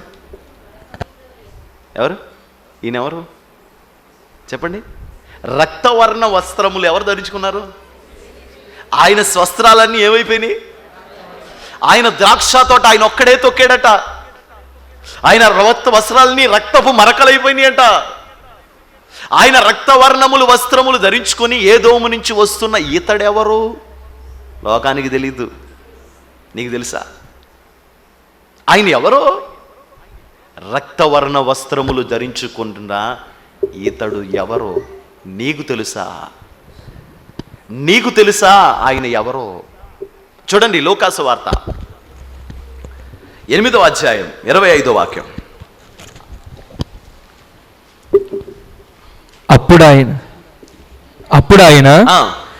అప్పుడు ఆయన మీ విశ్వాసం ఎక్కడా అని వారితో అనెను. గాలి భయంకరంగా వీచేస్తుంది. పడవలో ఉన్నారు వీళ్ళు. యేసు ప్రభువుకి 12 మంది శిష్యులు ఉన్నారు, మనందరికీ తెలుసు. ఆయన వీళ్ళతో కలిసి ఆయన ప్రయాణం చేసి వెళ్తున్నాడు ధోనిలో. వెళ్తూ ఉంటే మధ్యదారిలో భయంకరంగా గాలి వచ్చేసిందంట. గాలి వచ్చేస్తే ఆ గాలికి సముద్రంలో వాడ కొట్టేసుకుంటుందంట, ఆ పడవ కొట్టేసుకుంటుంటే నీళ్ళన్నీ వడలోకి వచ్చేస్తున్నాయి. అప్పుడు దగ్గరికి వెళ్ళి బాధకుడా అని లేపారు. ఆయన లేచాడు. లెగ్స్ అల్ప విశ్వాసాలు, బుద్ధి జ్ఞానం లేదా అని చెప్పి ఆగా అన్నాడంట. దేన్ని? సముద్రంతో ఆగా అన్నాడట. ఆగేటప్పటికి నెమ్మలం అయిపోయినాయంట. అయిపోతే ఏమనుకున్నారు చూడండి. అప్పుడు ఆయన మీ విశ్వాసం ఎక్కడని వారితో నేను అయితే వారు భయపడి ఈయన గాలికిని నీళ్లకును ఆజ్ఞాపించగా అవి లోబడుచున్నవే ఈయన ఎవరో లోకానికి ఈ డౌట్ రావచ్చు, నీకు నాకు ఈ డౌట్ రాకూడదు. ఈయన ఎవరు అసలు? మహిమ గల ఈ రాజు ఎవడు అంటున్నాడు అక్కడ. ఏదోము నుండి రక్తవర్ణములు వస్త్ర ధరించుకున్న ఈయన ఎవడు అంటున్నారు అక్కడ. ఇక్కడ ఈయన ఎవరో అంటున్నారు. ఈయన ఎవరో అర్థం కాలేదు వాళ్ళకి. చూద్దాం ఒకసారి అపోస్తల కార్యాల గ్రంథం 2వ అధ్యాయం 27వ వాక్యం. 2వ అధ్యాయం 7వ వాక్యం. అంతటా అందరూ విభ్రాంతి నొంది ఆశ్చర్యపడి ఇదిగో మాటలాడుచున్న వీరందరూ గలిలీయులు కారా అని ఆశ్చర్యపడ్డారు. వీళ్ళందరూ ఎవరు అసలు? ఎవరిని చూసి? నేను 3 మాటలు క్లుప్తంగా చెప్తానే, ముందుకు వెళ్ళిపోతాను. ఒకటి, ఈ మహిమ గల రాజు ఎవరు? తండ్రి. ఎదోము నుండి రక్తవర్ణ వస్త్రములు ధరించుకుంటున్న ఈయనెవరు? కుమారుడు. గాలిని సముద్రాన్ని అనిపిన ఈయన ఎవరు? లోకరక్షకుడు. ఏమండి? వాళ్ళు పరిశుద్ధాత్మను చూసి, ఎవరు? తెలియని వాళ్ళు కాదు, తెలిసిన వాళ్ళే.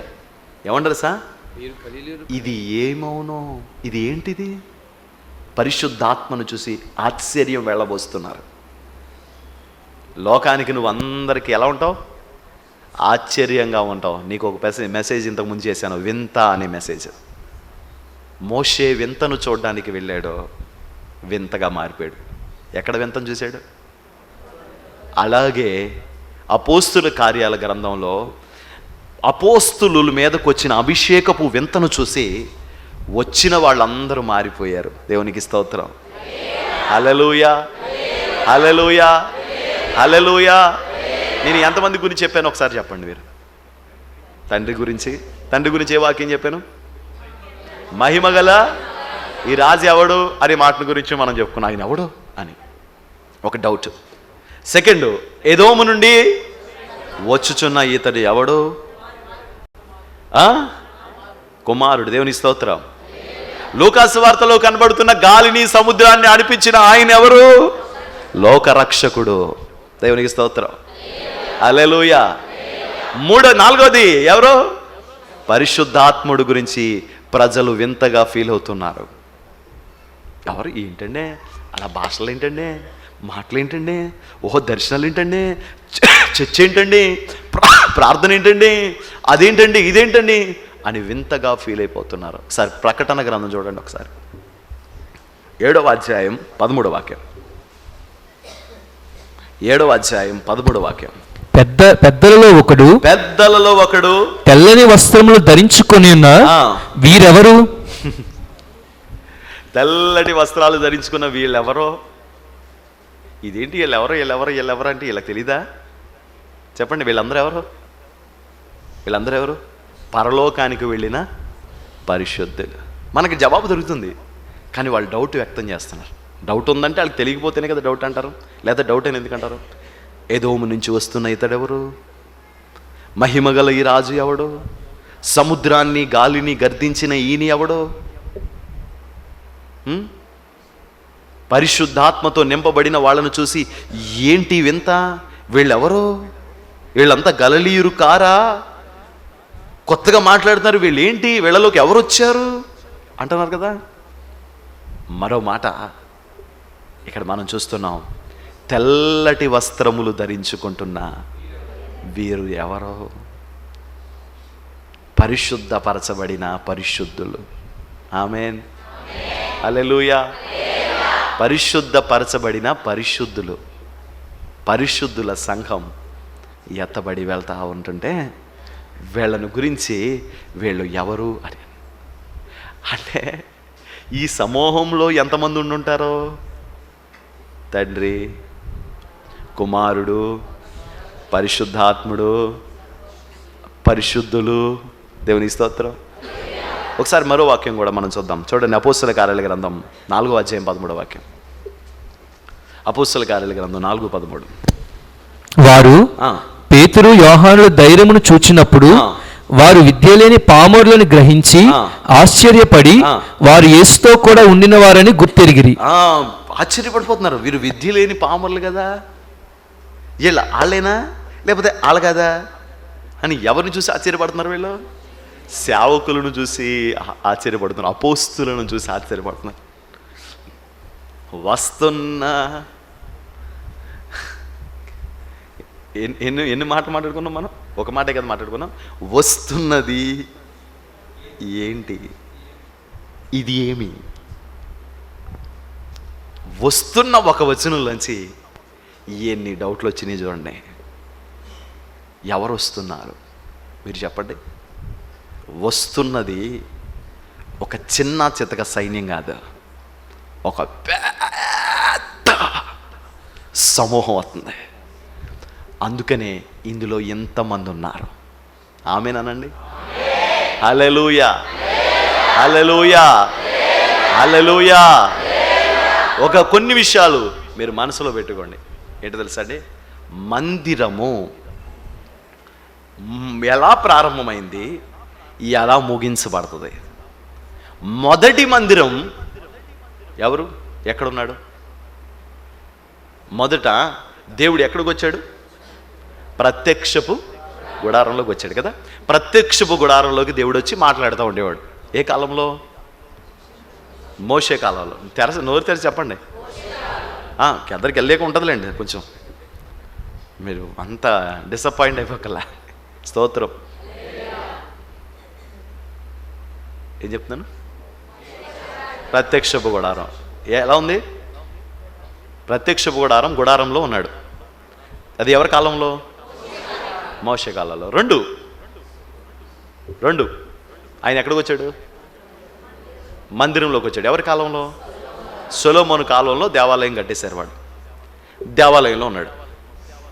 తర్వాత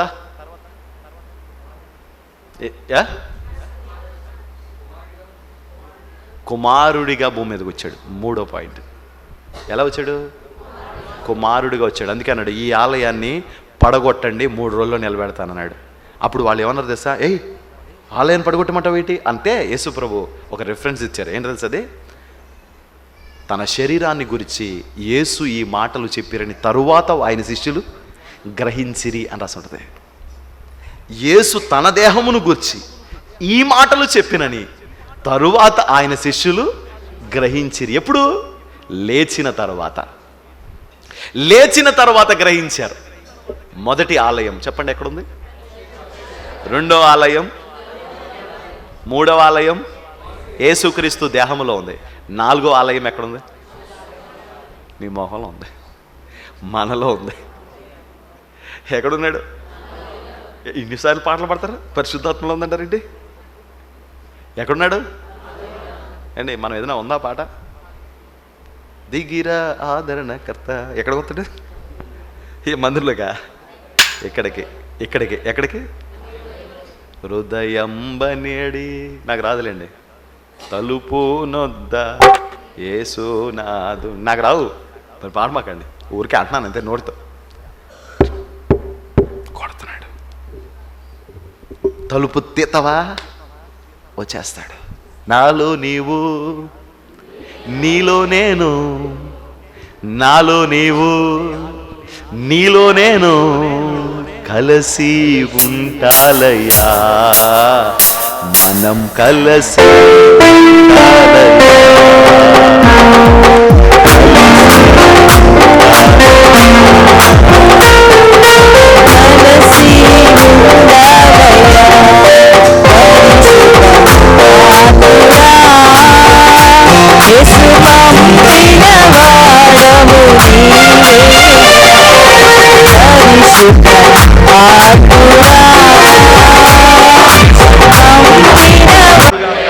హల్లెలూయా. మీరేమి బెంగపడకండి, ఇంకో 10 నిమిషాలు ఈ వాక్యం అయిపోతుంది.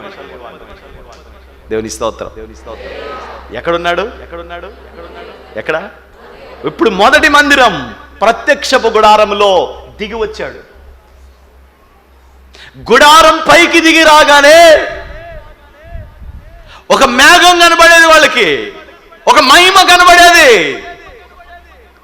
దేవుడు వచ్చేసాడు మన మధ్యలోకనే గట్టిగా దేవుని స్తుతించేవారు. దాంట్లో 3 భాగాలు ఉన్నాయి. 1 ఆవరణం, 2 పరిశుద్ధ స్థలం, 3 అతి పరిశుద్ధ స్థలం. అతి పరిశుద్ధపు స్థలపు కప్పు మీదికి పరిశుద్ధాత్ముడు వచ్చేవాడు. Praise the lord. హల్లెలూయా. 2వ స్థలం దేవుడు సొలొమోను ఏర్పాటు చేసుకున్న మందిరం. ఆ మందిరంలో దేవుడు నివాసము చేశాడు. ఆ మందిరంలో దేవుడు తన సన్నిధిని ఉంచుకున్నాడు. ఆ మందిరము తట్టు కిటికీలు తెరిచి ప్రార్థన చేసినా సరే ఆ ప్రార్థనను దేవుడు ఆలకించి వాళ్ళకు జవాబులు అనుగ్రహించాడు. ఇది 2వ మందిరం. 3వ మందిరం యేసు క్రీస్తు అనే శరీర అవతారముగా ఈ లోకానికి వచ్చి, శరీరముతో ఈ లోకానికి వచ్చి శరీరముగా మన మధ్యలో సంచరించిన దేవాలయం ఏంటంటే మన ప్రభు అయిన యేసుక్రీస్తు. అందుకే సంఘమునకు చెప్పాలి, ఏమై ఉన్నారు? సంఘమునకు క్రీస్తు ఏమై ఉన్నారు? శిరస్సు అయి ఉన్నాడు. ఎందుకంటే ఈ ఆలయం ఆయనే, ఈ ఆలయాన్ని కట్టింది ఆయనే, ఈ ఆలయ నిర్మాణకుడు ఆయనే, ఈ ఆలయాన్ని రూపించింది ఆయనే, ఈ ఆలయంలో బలి అయిపోయింది ఆయనే, ఈ ఆలయానికి యాజకుడు ఆయనే, ఈ ఆలయానికి ప్రధాన కాపరి ఆయనే, ఆలయానికి సమస్తము ఆయనే. ఈ ఆలయం ఇప్పుడు ఆయన ఏమంటుంది తెలుసా? మీ మధ్యకు రాబోతుంది. నేను వెళ్ళుట మంచిది, ఆదరణకర్త మీ మధ్యలోకి రాబోతున్నాడు. ఆదరణకర్త ఎక్కడుంటాడంటే దేవాలయములో ఉన్న ప్రత్యక్షపు గుడారములో ఉన్న దేవుడు, దేవాలయములో ఉన్న దేవుడు, యేసుక్రీస్తు అనే శరీరంలో ఉన్న దేవుడు నాలోకి రాబోతున్నాడు.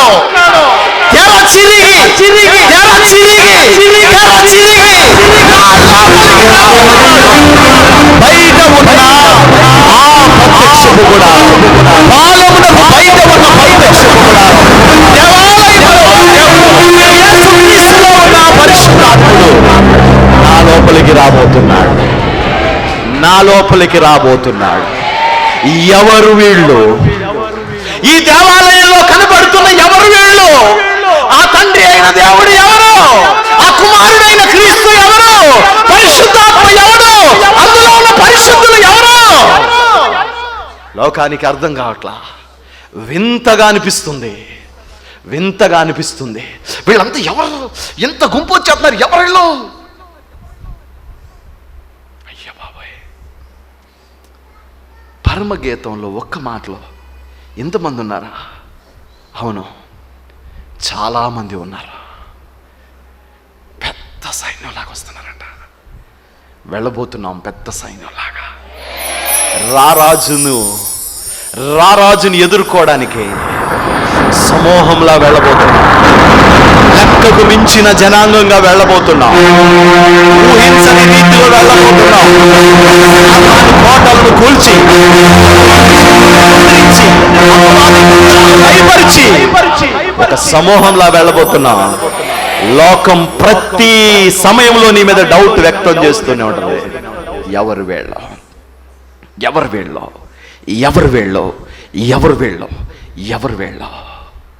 లూకాసు వార్త ఒక్కసారి దిగండి. లూకాసు వార్త 4వ అధ్యాయం 22వ వాక్యం. అప్పుడు అందరును ఆయన గూర్చి సాక్ష్యమిచ్చుచు ఆయన నోట నుండి వచ్చిన దయగల మాటలకు ఏం పడ్డారంట? ఆశ్చర్యపడి ఇంకా అని చెప్పనా, ఆనందపడి. ఎలా మాట్లాడితే ఎందుకు ఆనందపడి అన్నాను నేను? చెప్పండి మీరు. దయగల మాటలు. ఎందుకు ఆనందం అన్నాను నేను? ఎవరైనా మీతో అన్నారనుకోండి, మీరు ఆనందపడతారా? ఆయన దయగల మాటలకి రాళ్ళతో కొట్టి చంపెత్తకొస్తే, ఏయ్ ఏమిరా ఏం చేస్తున్నారు మీరు? బాధకుడా, మోషే ధర్మశాస్త్ర ప్రకారం రాళ్ళతో కొట్టి చంపారండి. చంపేలే, పాడుకోలే, ఏం పనులు, యవనస్తులు పాడు చేయడం ఏంటమ్మా అన్నాడు. చంపేయమంటావా రాళ్ళతో కొట్టి? చంపేద్ది, కానీ మీలో ఎవరు పాపం చేయలేదో అమ్మని కొట్టండి రా, తర్వాత మిగిలిన కొడుతురి కానీ అన్నాడు. వాళ్ళు ఏమి చేయలేక వెళ్ళిపోయారంట. ఏసయ్య ఏమన్నాడు సార్? అమ్మా ఏమన్నాడండి? అమ్మా పాపిష్టిదానా అన్నాడా? వ్యభిచార కొట్టిదానా అన్నాడా? నీచురాలా, తాగుబోతాడా? ఎవరికైనా వచ్చా మీకు? తాగుబోతు అయినోడా, తగాదాలు పడినోడా పాట వచ్చా? దేవుని రాజ్యంలో చేరిన రాజ్బాబు అన్నయ్య ఎంత మంచి పాటలు రాశాడని. మనం పాడుకోవడం కష్టం, కానీ ఆయన పాటలు ఆయనే పాడగలడు. ఓ పాట, నిన్నేనయ్యో యేసయ్య పిలిచినాడు, నిన్నేనమ్మో యేసయ్య పిలిచినాడు అని ఒక సాహిత్యంతో కూడిన ఒక పాట ఉంటుంది. ఆ పాటలో అంటాడు, తాగుబోతు అయినోడా, తగాదాలు, నిన్ను కూడా పిలుస్తున్నాడు దేవుడు అనే పదంతో ఆయన రాసిన మాట. ఆవిడ ఏమంటున్నాడని? అమ్మా ఎవ్వరు నిన్ను శిక్షించలేదా? నన్ను ఎవరు శిక్షించలేదు, నేను కూడా నేను శిక్షించను. ఇక మీదట పాపము ఎలా ఉంటుందండి అమ్మాయికి? కొద్ది క్షణంలో చచ్చిపోయే ఆమెకి ఆయన దయగల మాటలు ఎలా ఉంటాయి? సంతోషం. కంపు కొడితే సంతోషమా, పరిమళ వాసన వస్తే సంతోషమా? ఎక్కువ వివరించడానికి సమయం లేదు, ఇంకా ఉన్నాయి, చాలా ఉన్నాయి, కానీ సమయం సరిపోదని ముందుకెళ్ళిపోతున్నాను త్వరగా. కంపు కొడితే సంతోషమా? ఇప్పుడు పరమగీతంలోకి వెళ్ళిపోండి, చదవండి. అక్కడ అది పెట్టుకునే ఉండాలి. ధూమస్తంభముల వలె ఓ పరిమళం, ధూమస్తంభముల వలె అరణ్య మార్గముగా వచ్చుచున్న ఇది ఏమి? గోపరసముతో సాంబ్రాణితోను వర్తకులమ్ము. మైక్లో చదవండి. గోపరసముతోను సాంబ్రాణితోను వర్తకులమ్ము వివిధమైన సుగంధ చూర్ణములతోను పరిమళించుచు వచ్చి ఇది ఏమి? పరిమళించుచు వచ్చింది. ఇది ఏమి? ఏం పరిమళించింది? యేసయ్య దయగల మాటలు. ఎంతమందితో మాట్లాడాడు దయగల దేవుడు? నాతో మాట్లాడలేదా? నీతో మాట్లాడలేదా? నిన్ను ఆదరించలేదా?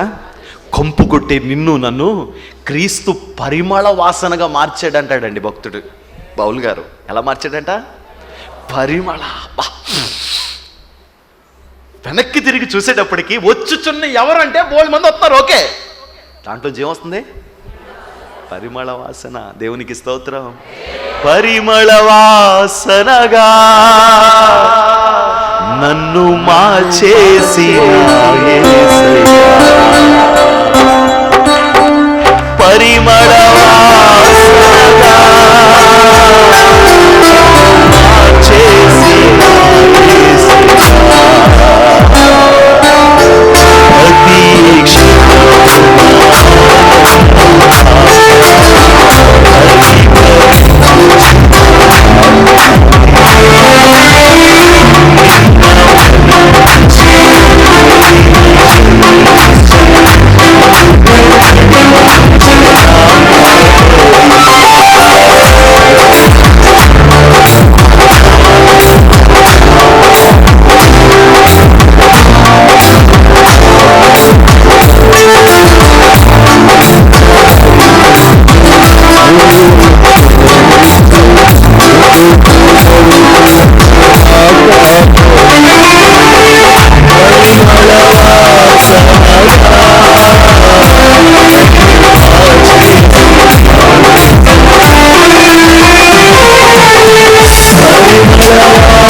హల్లెలూయా. నిజంగా నా దేవుడు గొప్ప దేవుడు, నిజంగా నా దేవుడు గొప్ప దేవుడు. ఆయన నోట నుండి వచ్చిన దయగల మాటలు మనల్ని ఆదరించాయి. ఒక చదువు లేనప్పుడు అవమానం అండి. చదువుకోకపోతే అందరూ మనల్ని చిన్నతనంగా చూస్తారండి. ఈరోజు చదువుకున్న వాడికి చదువు లేనివాడు కోట్లు సంపాదించినా సరే వాడు చిన్నతనంగానే వాడిని చూస్తాడు. చాలా అవమానంగా ఉంటుందండి. చదువుకున్న వాళ్ళకి చదువుకోని వాడికి చదువుకున్న వాళ్ళ మధ్యలో ఒకవేళ వాడు ఎంత సంపాదించినా సరే వాడికి అది చాలా చిన్నతనంగాను సిగ్గుగాను ఉంటుంది. కానీ యేసయ్య ఆయన పరిమళత్వాన్ని ఇచ్చిన కారణాన్ని బట్టి ఆ నిందను మరిపించాడండి. ఆ సిగ్గు నా మీద లేదండి. దరిద్రతలో అప్పుల్లో ఉన్నప్పుడండి మన దగ్గరకు వచ్చి ఎలా మాట్లాడతారో తెలుసండి, నువ్వు నిజంగా మనిషి జన్మెత్తే ఇచ్చేయమ్మా అన్నాడండి. నేను లోపల ఉన్నాను. ఆ అక్క అలా అనకండి, లోపల పాస్టర్ గారు ఉన్నారు. మనిషి జన్మెత్తితే ఇచ్చేయి. పాస్టర్ అంటే ఏంటి? కుక్కేడే, ఆడు కుక్కేడే, ఆయన కుక్కేడే. ఆ సహోదరి గుండెలు పగిలిపోయినాయండి. వచ్చి దబాల్మని పడి ఏడుస్తుంటే చాలా బాధ అయిందండి. కొన్నిసార్లు తెలుసో తెలియకో పాపిష్టి పనులు చేస్తూ ఉంటాం. చేసిన తర్వాత మనల్ని కుక్క కంటే హీనంగా చూస్తారు మనుషులు. చాలా నీచంగా చూస్తారు కదా, చాలా నీచంగా చూస్తారు. చిన్న చిన్న విషయాలే కావచ్చు, పెద్ద పెద్ద విషయాలే కావచ్చు. అప్పుడు మన బతుకు కంపు కొట్టిన బతుకు అవుతుంది. అది నిజం కాకపోవచ్చు, నిజం అవ్వచ్చు, ఏదైనా కావచ్చు. ఒక వ్యక్తి సమస్యలో పడిపోయిన తర్వాత అన్న, తమ్ముడు, చెల్లి, భార్య, భర్త ఏ భేదం ఉండదు, అవమానం వస్తుంది. నిన్న మరిపించి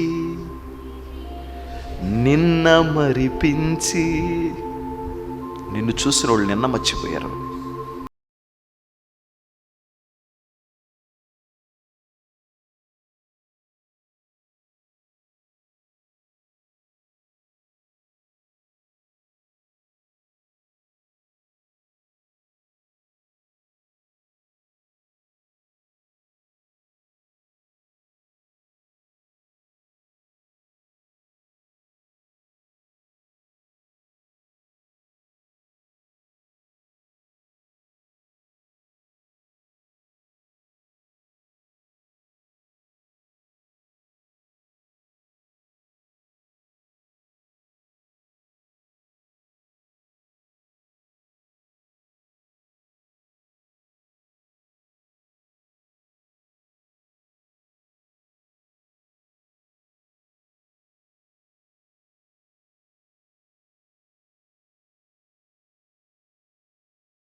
అమ్మా అంటున్నా, ఎందుకంటే సార్ నువ్వు కాదు, నిన్ను ప్రభు పరిమళ వాసనగా మార్చాడు.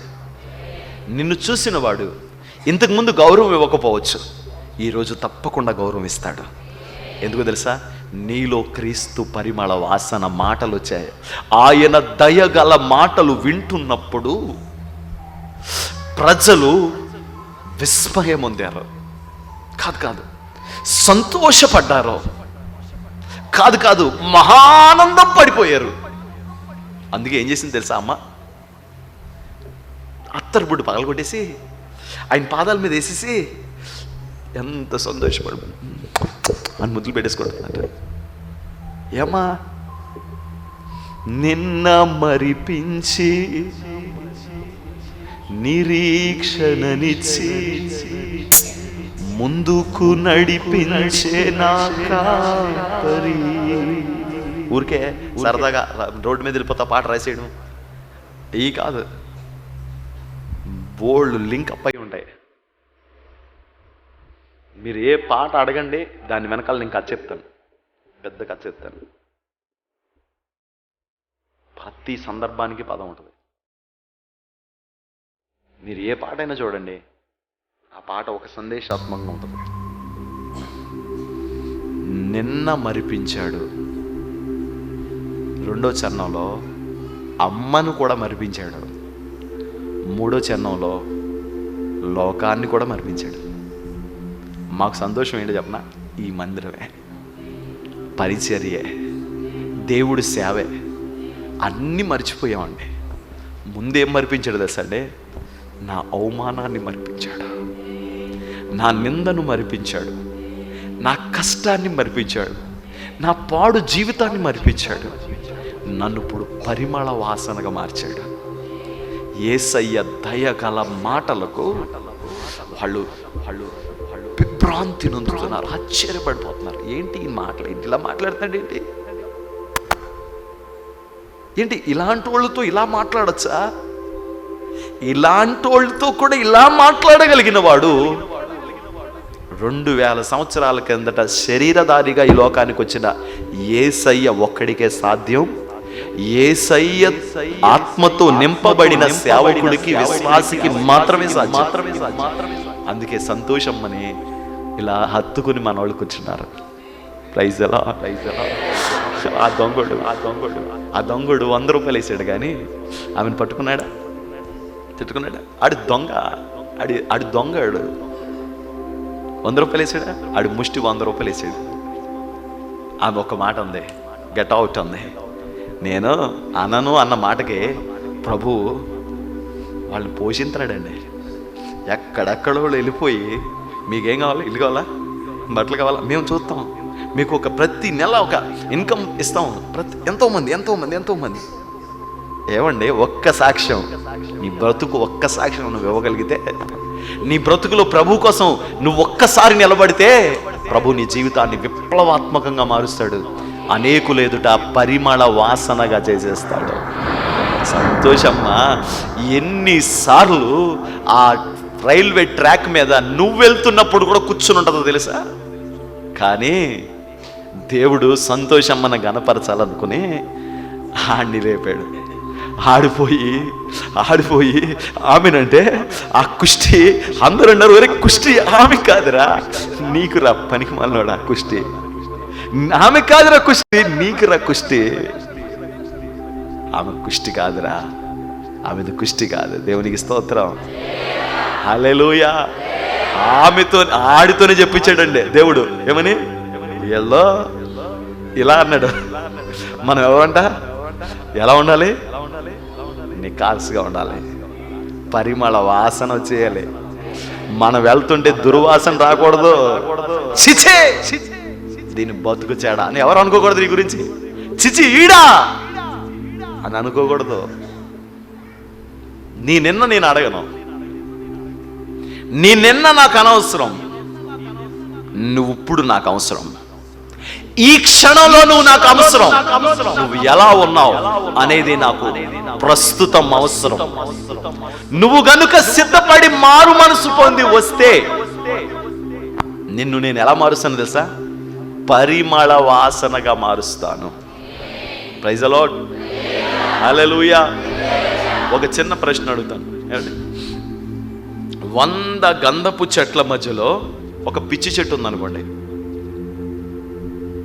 మనం చెప్పుకుంటాం చాలాసార్లు, ఏమవుద్ది?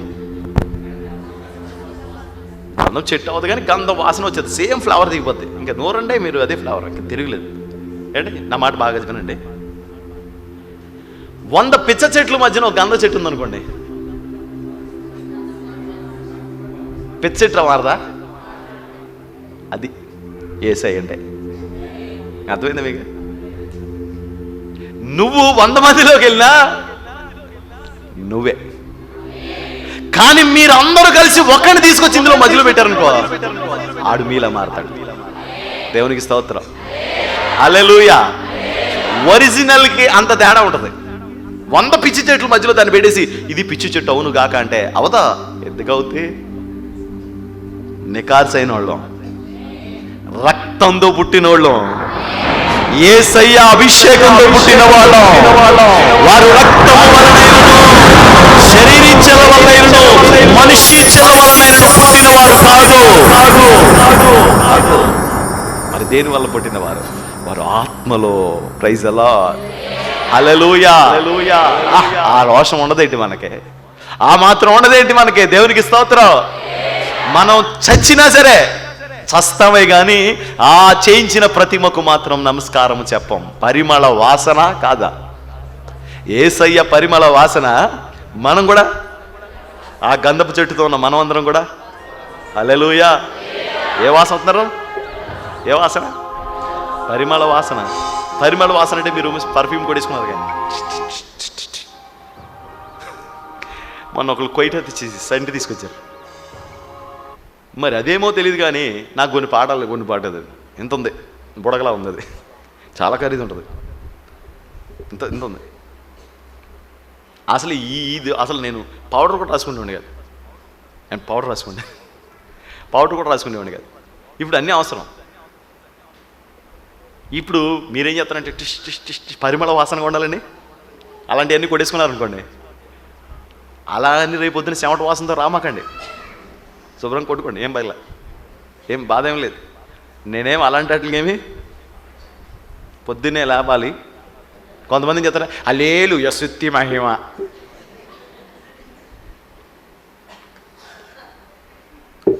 పొద్దున్నే రేపొద్దున్న కొన్ని బండారాలు బయట పడతాయి. బ్రష్లు తేరవు, ఆకలి వేడిగా పెడేస్తారు అన్నం. వీళ్ళు మంచు తెల్లగా తెల్లవారక ముందే అన్నం వేడిగా పొగలొచ్చేస్తూ ఉంటుంది. మీరేం కంగారు పడకండి, వాళ్ళు ఏదో పెడేస్తున్నారని. వాళ్ళు ఏం మనకు పెట్టంటున్నారు, మన బడ్జెట్ని కుదించారట. ఏదో కొత్త భోజనం ఏదో పెడతారంట, అది పెట్టనండి, పోలేండి, దాన్ని కూడా వదిలేండి. ఇప్పుడు నుంచి చెప్పేస్తే మీరు ఇప్పుడు నుంచి ఆలోచించేస్తుంటారు ఏం పెడతాడంట. తెల్లగా తెల్లవార అప్పుడు మహాభక్తులు ఏం చేస్తారు సార్? నోట్లు నిలుచుకుని హల్లెలూయా స్తుతి చేయడం వాళ్ళ సమస్త కీడు అలా ఉంటారా? కానీ అదే శుభ్రం పళ్ళు తొంగోవాలి, అంతేకాని ఏ రక్తమే చేయం, ఉదయ శుద్ధమే కావాలి దేవుడికి. అన్నోడి హాడే బాబోయ్ కంపు. కొంచెం మందిరానికి వచ్చినప్పుడు స్నానం చేసి రావాలమ్మా. అమ్మ అంటున్నానంటే అయ్యా ఏం చేయాలి? నీకమ్మ మాయ రోగమా? మేము 3 రోజుల ముందు చేసాం అనేవాళ్ళు కూడా ఉంటారండి. మరి ఏం చేస్తాం? మరి నేను కాకపోతే ఈ విషయాలన్నీ ఎవరు చెప్తారు మీకు? చెప్పండి. నేను కాకపోతే ఇంకెవరైనా చెప్తారు మీకు? చెప్తే మీరు ఊరుకుంటారా? కత్తేసుకుని వెళ్ళిపోతారు మీరు. ఇదే మాట కానీ పక్కింటి వాళ్ళు అమ్మ కొంచెం స్నానం చేసామంటే అసలు మైసూర్ శాండిల్ మొత్తం నేను దాంట్లో వేసేసుకుని దాంట్లో మునిగిపోతాను నేను అంటారు మీరు. అలా అంటారు. ఏ వాసన చెప్తాను వినండి. నువ్వు మాట్లాడితే మంచిగా ఉండాలి, కంపు కొట్టకూడదు. ఆవిడ నోరండి డ్రైనేజ్ అండి అంటారు. ఒక ఆవిడ డ్రైనేజ్ అంటే డ్రైన్లో ఉందని అర్థమా? కాదు. మాట్లాడితే వల్గారిటీ, ఒక మంచి మాట ఉండదు. దీనికి దానికి లింక్ ఎట్టి మాట్లాడుతూ ఉంటారు. వాళ్ళ నోరు దుర్వాసన. వినండి, కొంతమంది చేతులు వాటం దుర్వాసన. ఏం చేస్తుంటారు సరే? పాపం ఎవరిదైనా సెల్ ఫోన్ ఉందనుకో, అయ్యో సెల్ ఫోన్ అని చెప్పి బ్యాగ్లో పెట్టుబడిపోతారు. వాళ్ళ చేతులు వాళ్ళు చూస్తే భయం, చిచ్చి అమ్మ వాడు వస్తుందో ఫోన్ లోపలటరో అంటారు. ఏంటది? మనోళ్ళు ఎంత మంచి వాళ్ళు అంటే పాపం 10 రోజుల ప్రార్థనకి టవల్ ఆరేసుకుంటారు. కొంతమంది ఏదో ఆల్ టవల్ లాగా తీసి వేసి రక్తమే దులిపేసుకుని తుడిచేసుకుని బీరువాలు ఇడిచి వాళ్ళ బ్యాగులు ఇడుచుకుంటారండి. అయ్యయ్యో, అప్పుడు వాళ్ళ గురించి ఏమంటారండి? వాళ్ళ పనులు బాగాలేదు, వాళ్ళు ఏం చేస్తాయి? వాసన మంచిగా ఉంటాయా? నువ్వు సంవత్సరం పోయిన తర్వాత నీ ఇంట్లో ఏదైనా మర్చిపోతే, సంవత్సరం పోయిన తర్వాత కూడా నీ ఇంట్లో ఏం చేయాలి? మా వాళ్ళే వాడేసుకుంటాను. వాడుకోవడానికి మాత్రం మీ వాళ్ళే, ఇవ్వడానికి మాత్రం మీ వాళ్ళు కదా. మనం ఏ పని చేయండి ఎలా ఉండాలి? మంచిగా ఉండాలి. స్తోత్రం. వద్దు, మనం ట్రాక్ బయటికి వెళ్ళొద్దు. ఇంకా చెప్పుకోవాల్సింది చాలా ఉంది. ఏం చెప్పుకుంటాం మనం? చదవండి. గోపురసంతోను సాంబ్రాణితోను వర్తకులమ్ము వివిధమైన సుగంధ చూర్ణములతోను. బాబా, మంచి సూపర్ స్మెల్ వచ్చేస్తుందా? చద్దాం. పరిమళించుచూ వచ్చు. ఇది ఏంటి ఇంత పరిమళ వాసన? ఇప్పుడు ఆ పై వచ్చిన వాళ్ళు మనకు అర్థమైపోయింది. ఇది ఏంటి అంటే దాంట్లో ఎంతమంది ఉన్నారు? ఎంతమంది ఉన్నారు చూడండి. ఇదంతా ఏంటి అంటే దాంట్లో తండ్రి సమూహం కనబడతా ఉన్నారు. ఏమండి చూద్దాం ఒకసారి. చిన్న మాట నేను చెప్పి నేను మళ్ళీ దీంట్లోకి వచ్చేస్తాను. ప్రకటన గ్రంథంలో మనకి ఒక లిస్ట్ కనబడుతూ ఉంటుంది. చూడండి ఒకసారి. ప్రకటన గ్రంథంలో ఒక చక్కటి లిస్ట్ కనబడుతుంది. 7వ అధ్యాయంలో ఒక లిస్ట్ కనబడుతుంది. చూడండి. అటు 4వ వచనం. మరియు ముద్రింపబడిన వారి లెక్క చెప్పగా వింటిని. ఇశ్రాయేలు గోత్రములన్నిటిలో ముద్రింపబడిన వారు 144,000 మంది. మొత్తం టోటల్గా చెప్పేస్తున్నాను. ఇంక మళ్ళీ కిందకు వద్దు. అక్కడ 12 గోత్రాలు ఉన్నాయి. ఎన్ని గోత్రాలు? 12 గోత్రాలు ఉన్నాయి. ఈ 12 గోత్రాలు వాళ్ళు 12 ఏ గోత్రం పేరు అన్ని రాశారు. ఒక్కొక్క గోత్రం పేరు కింద లిస్ట్ ఇచ్చాడు అనమాట. అంటే ఏ గోత్రంలో ఎంతమంది ఉన్నారు కూడా లిస్ట్ చెప్పేసి 12వ వాక్యం చూద్దాం. దేవదూతలందరూ సింహాసనం చుట్టూను. 9వ వాక్యం చూద్దాం. అటు తరువాత నేను చూడగా 12 గోత్రాలు అయిపోయినాయి. అటు తరువాత నేను చూడగా ఇదిగో ప్రతి జనములో నుండి అంటే ఆ పైన 12 గోత్రాలు ఏ జనం? ఇశ్రాయేలీలు. ఇప్పుడు కిందకు వచ్చిన తర్వాత ఆ వచనంలో ఏమంటాడంటే ప్రతి జనము 12 గోత్రాలు ఎక్కడున్నాయి? 12 గోత్రాలు ఎక్కడున్నాయి? ఇజ్రాయేల్ దేశంలో ఉన్నాయి కదా. 12 గోత్రాలు వాళ్ళు ఎక్కడున్నారు? ఇప్పుడు ఇజ్రాయేల్ దేశం అంటే ఏ దేశం చెప్తాం మనం? ఇజ్రాయేల్ దేశం ఎక్కడ చెప్తాం మనం. కాబట్టి ఇజ్రాయేల్ దేశంలో ఉన్నాయి 12 గోత్రాలు. కానీ ఇక్కడ ఏం రాసిందంటే ఆ 12 గోత్రాల పేర్లలో 12 గోత్రాలు ఒక గోత్రంలో ఎంతమంటారు, ఈ గోత్రంలో ఎంతమంటారు, ఒక గోత్రం ఎంతమంటారు, అంతా అన్ని గోత్రాలు చెప్పి కిందకు వచ్చి మరియు నేను చూడగా ఇదిగో ప్రతి జనములో నుండి, ప్రతి వంశములో నుండి, ప్రజలలో నుండి, ఆయా భాషలు మాట్లాడే వారిలో నుండి వచ్చి ఎవడనూ లెక్కింపజాలని. అబ్బాబ్బాబ్బా, ఎవరో ఇది కదా. ఆ వస్తున్న సమూహం కేవలం 12 గోత్రాలే కాకుండా ఇప్పుడు దేంతో ముడిపడి ఉన్నారు? వీళ్ళు మనతో ముడిపడి ఉన్నారు. ఎవరితో? మనతో. మనం వెళ్లకుండా సంపూర్ణత కలగదంట పాత నిబంధన భక్తులకి. మనం వెళ్ళి హల్లెలూయా అన్నామంటే చాలు. వాళ్ళంతే, సలాం అలైకుం బాబు రండి, మీకోసం చాలా సంవత్సరాల నుంచి మేము వెయిటింగ్, నడండి. మనం వెళ్తే కానీ బస్సు నడదంట. స్తోత్రం, హల్లెలూయా. ఎవరు వీళ్ళంతా? ఏంట్రా బాబు అడవిలో పడి ఇంతమంది వచ్చేస్తున్నారా? వస్తాం, అలాగే వస్తాం. ఏంట్రా ఈ మధ్యన అందరూ ప్రభువుని నమ్మేసుకున్నారు. నమ్ముకోరండి మరి. హల్లెలూయా. ఆయా దేశంలో నుండి, ఆయా జాతిలో నుండి, ఆయా జనాంగంలో నుండి, ఆయా ఊర్లో నుండి, ఆయా గ్రామంలో నుండి, ఆయా పల్లెలో నుండి, ఆయా వీధిలో నుండి కూడా జనులు ఏం సఖ్యం కానీ సఖ్యం కానీ లెక్కింపజాలని. అబ్బబ్బబ్బబ్బా, ప్రైజ్ అలా. మన దేశ జనాభా ఎంత? మన రాష్ట్ర జనాభా, మన రాష్ట్ర ఎందుకు వచ్చిందని వదిలేశారా మీరు? ఏంది 7 ఏంటి ఇప్పుడు విడగొట్టేసింది తర్వాత? విడగొట్టిన తర్వాత 8 కోట్లు అండి. 5 విడగొట్టిన తర్వాత 8 కోట్లు కాదండి, 5 కోట్లు అండి. ఓకే, ఏదో మాట వేసుకోండి. దేవుని స్తోత్రం. మన దేశ జనాభా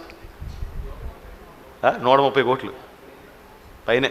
పోలే రాష్ట్ర జనాభా ఇప్పుడు మనకు తెలియకపోయినా మీరు ఇప్పుడు సెల్ ఫోన్లు తీయకండి. లేలుగా ప్రతిదానికి మంచి సెల్ ఫోన్ తీసేస్తున్నారు అందరూ. ఏంటంటే మన దేశ జనాభా ఎంత, ఫోన్ తీసి ఏంటంటే మన దేశ జనాభా ఎంత అంటారు. స్తోత్రం. ప్రతిదానికి వంకాయ కూర వండచ్చు కదంటే నాకు రాదంటే వంకాయ కూర ఎలా వండాలి, నీ మోకం సంతకెళ్ళా, ప్రతిదానికి దానికి వెళ్ళాలి నువ్వు. రేపొద్దున నేను గోతులో ఎలా పెట్టాలి, సమాధి పెట్టి ఎలా చేయించాలి, కర్మ అన్నీ అలాగే చేస్తున్నాం అందరం. మొదలెట్టేసాం కదా. ఏంటి ఏది డౌట్ వచ్చినా ఏంటి గూగుల్ తల్లి దగ్గరికి వెళ్ళి అలేలుయా అంటారు. అలేలుయా అంటే అలేలుయా అన్నీ వచ్చేస్తాయి. స్తోత్రం. మా ఆయన ఎవరో చెప్తున్నారు శాలేం రాజు గారి పాటలు కావాలి అన్నదంట, వచ్చినాయి అంట. దేవుని స్తోత్రం. అలేలుయా అంటే ఆనంద అభిషేక తైలం అనండి. ఏమంటారు? గట్టిగా అనండి, ఇంకా గట్టిగా అనండి. అంటే అలా వస్తుంది ఆనంద అభిషేక తైలం అని. దేవుని స్తోత్రం. అలా మీరు ఇప్పుడు దేనికైనా అంటే దాని దగ్గరికి వెళ్తూ ఉంటారు. ఇక్కడ లెక్కింప సఖ్యంగానే జనం 130 కోట్ల గురించి మనం ఉంటారంటున్నాం కదా, ఇంకా పైన ఉంటారంటున్నాం కదా. మరి ఆ జనాన్ని లెక్క పెట్టడానికి ఎవరు లేరా? అవును, ఆ జనమును లెక్క పెట్టడానికి ఎవరు లేరు. అది లెక్కింప సఖ్యము కానీ సైన్యము వలె వస్తుంది, అరణ్యము వెంబడి వస్తుంది, పరిమళ వాసనతో వస్తుంది. తండ్రి అయిన దేవునితో, కుమారుడైన క్రీస్తుతో, ఆదరణకర్త అయిన పరిశుద్ధాత్మతో, సాక్ష్య సమూహముతో, అపోస్తులతో, 12 గోత్రాల కర్తలతో నడుచుకుంటూ వస్తుంది. ఇది ఏమి వచ్చుచున్న ఇది ఏమి పరిమళ వాసనతో వస్తున్న ఇది చూసి వాళ్ళు చెప్తున్న మాట చదువుతాం. ఇదిగో సొలొమోను పల్లకి వచ్చుచున్నది. ఏమది? ఎవరి పల్లకి? సొలొమోను పల్లకి అంట. దేవునికి స్తోత్రం. ఏ పల్లకి? సొలొమోను పల్లకి. అంటే ఇది చాలా మంచి పల్లకి. ఇప్పుడు పల్లకి అంటే మనం చాలా రకాలుగా ఊహించుకుంటూ ఉంటాం. పల్లకి ఓ ప్రాంతం నుంచి ఇంకొక ప్రాంతానికి ఏం చేశారండి? మోసుకొని తీసుకుని వెళ్తూ ఉంటారు. మన దేవుడు సంచారి. మన దేవుడు ఎవరు? ఒక చోట ఉండడు, సంచరిస్తాడు. అందుకే కొండ మీద నేను నీకు చూపించు సూచన చప్పునే, పోలిక చప్పునే చెయ్యవలెను అన్నాడని. ఏమండి అని చెప్పి మనం చెప్పుకున్నాం కదా. మొన్న ఆదివారం చెప్పాను మీకు ఏమని, మందసమును తుమ్మకర్రతో చేసి దాన్ని బంగారపు రేకుతో లోపటను వెలుపటను పొదగవలెను. లోపట వెలుపట మొత్తం పొదిగేశారు. దానికి 4 ప్రక్కలను 4 ఉంగరములు చేయించవలెను. ఆ ఉంగరముల లోపల మోతకర్రలను దూర్చవలెను. వాటికి కూడా బంగారపు రేకే పొదగవలెను. ఏమండి? స్తోత్రం. హల్లెలూయా. పాస్టర్ గారికి యేసు రక్తమే, సేవకురాలకి యేసు రక్తమే, పాటలు పాడేవాళ్ళకి యేసు రక్తమే, ఏమండి వంటలు చేసేవాళ్ళకి యేసు రక్తమే. దేవుని స్తోత్రం. కీబోర్డు వాయించే వాళ్ళకి యేసు రక్తమే, సౌండ్ సిస్టమ్ పెట్టేవాళ్ళకి యేసు రక్తమే. దేవుని స్తోత్రం. ఆఖరి సరుకులు తెచ్చేవాళ్ళకి యేసు రక్తమే. అందరికీ అదే కృప. దేవునికి స్తోత్రం. అందరికీ అదే ధన్యత, అదే అందరికీ దీవెన. దేవునికి స్తోత్రం. అన్నిటినీ బంగారంతో పొదిగేమన్నాడు. ఎందుకంటే పరిశుద్ధ స్థలములో కొందరు పవిత్రులు, కొందరు అపవిత్రులు ఉండకూడదు. అందుకని దాన్ని అలా చేయమన్నారు. చేసిన తర్వాత వాటిని ఇశ్రాయేలీలలో లేవి గోత్రమును, ఇశ్రాయేలీలు ఏ గోత్రం మొయ్యాలి? లేవి గోత్రం మొయ్యాలి. లేవి గోత్రానికి 3 కుటుంబాలు ఉన్నాయి. 3 కుటుంబాలు ఉన్నాయి లేవి కుటుంబంలో. లేవి కుటుంబంలో 3 ఉన్నారు. ఒకళ్ళు మొరారీలు, 2 గిర్షోనీయులు, 3 కహాతీయులు. 3 కుటుంబాల వాళ్ళు ఉన్నారు. ఈ 3 కుటుంబాల వాళ్ళలో ఒక కుటుంబం కహాతు వంశస్థులు, అంటే వీళ్ళు లేవీలే. అందులో పుట్టిన వాళ్ళ పిల్లల పేర్లు నేను చెప్తున్నాను. ఈ పిల్లల పేర్లని 3 భాగాలుగా విభజించి ఈ ముగ్గురిని 3 సేవలకి విభజించేటప్పుడు కహాతు గోత్రం వాళ్ళు పరిశుద్ధ స్థలములోని ఉపకరణములను తాకడానికి కానీ, మోయడానికి కానీ, ముట్టుకోవడానికి కానీ, పని చేయడానికి కానీ వాళ్ళొక్కడికి మాత్రమే అర్హత ఉంది. మిగిలిన వాళ్ళు ఎవ్వరికీ అర్హత లేదు. కాబట్టి మోతకర్రల మీద దాన్ని ఏం చేసి ఉన్నవారు? మోసుకొని తీసుకొని వెళ్ళేవారు. మన దేవుడు ఏమంటాడంటే సంచరించే దేవుడు. ఎక్కడ సంచరించాడు? దేశమంతా సంచరించేస్తున్నాడండి. ఎక్కడ మొదలైందండి సేవ? ఎక్కడ మొదలైందండి సేవ? ఒక్క ఇజ్రాయిల్లో మొదలైందండి. ఎక్కడికి వచ్చేసిందంటే మొత్తం చుట్టుముట్టేస్తుంది. Praise the lord. మొత్తం అన్ని దేశాలకి. మొన్న నేను ఓ ప్రాంతం వెళ్ళాను. మన ఊళ్ళో మనకేదో చిన్న ఉంది కదా, ఒక ఆవిడ పేరు చెప్పాను. అది తెలియదు అంటున్నాడు. అబ్బే మాకు తెలియదు అండి. మా ఫేమస్ అయ్యి బాబు, పైగా మోగదావిడి అలాంటివి ఏంటంటే తెలీదు నాకు. తెలీదు. మన ఊరు మట్టుకే. ఊరు దాటేమంటే మళ్ళీ అక్కడ ఇంకొక ఉంటుంది. ఒకరోజు నేను అలా అమలాపురం సైడ్ వెళ్తుంటే ఒక పెద్ద పేరు బోర్డు ఉంది. ఆ బోర్డు మీద ఏముంది సరే, మంటలమ్మ వైన్స్ అని. అంటే మంటలమ్మ వైన్సా? అప్పుడు నేను లారీ ఉందన్నమాట. నేను ఆయనతో అన్నాను, ఏమన్నా డ్రైవర్ గారు మంటలమ్మ నెట్టాడు, వాళ్ళ అమ్మ పేరా అన్నాను. వాళ్ళ అమ్మ మండిపోయేదేమో, అది కోపం వచ్చి మంటలమ్మ నెట్టాడేమో అంటే, అయ్యి బాబు కాదండి బాబు, ఇక్కడ ఫేమస్ గాడ్ అంటే ఫేమస్ గాడ్ అన్నాడు. ఆడెవడో బాత్రూమ్కి వెళ్తున్నాడంట, పాము కనబడిందంట. ఆడు తిన్నకుండా కూడా ఒక దెబ్బ వేసాడంట. అంతే, 3 కోటి దేవతలు వచ్చేసరని చెప్పేసి గుడిగిడిచాడు. అది రోజు రోజుకి ప్రవర్ధమానం అయిపోతుంది. నాకు ఆశ్చర్యం కలుగుతుంది. వీర వెంకట డాష్ డింగ్ డింగ్ డింగ్ అంట 8 పేర్లు ఉన్నాయా? ఆ పెచ్చదానికి ఆ పెచ్చ పేర్లను ఇడిసినట్టుంది. ఆ సచిన పాము ఎక్కడుంది? దానికి ఎందుకు కప్పెట్టి ఉంటారే? ఇలా చరిత్రలు తాగలాడా, దరిద్రపు చరిత్రలు. పాము చచ్చిపోవడం ఏంటి? ఆ పాము సమాధి గుండెను మేకులు తీసుకోలేకపోతున్నాడు అన్నారు కదా. ఆడు మొత్తం చదివితే తెలుస్తుంది. హల్లెలూయా, హల్లెలూయా. సమాధి గుండెను చీల్చి, హల్లెలూయా, మరణాన్ని జయించి తిరిగి లేచిన దేవుడు, దేవదేవుడు. ఆయన ఒక్కరికి దేవుడు కాదు, సర్వ మానవాళికి దేవుడు. ఆయన సంచరిస్తున్నాడు.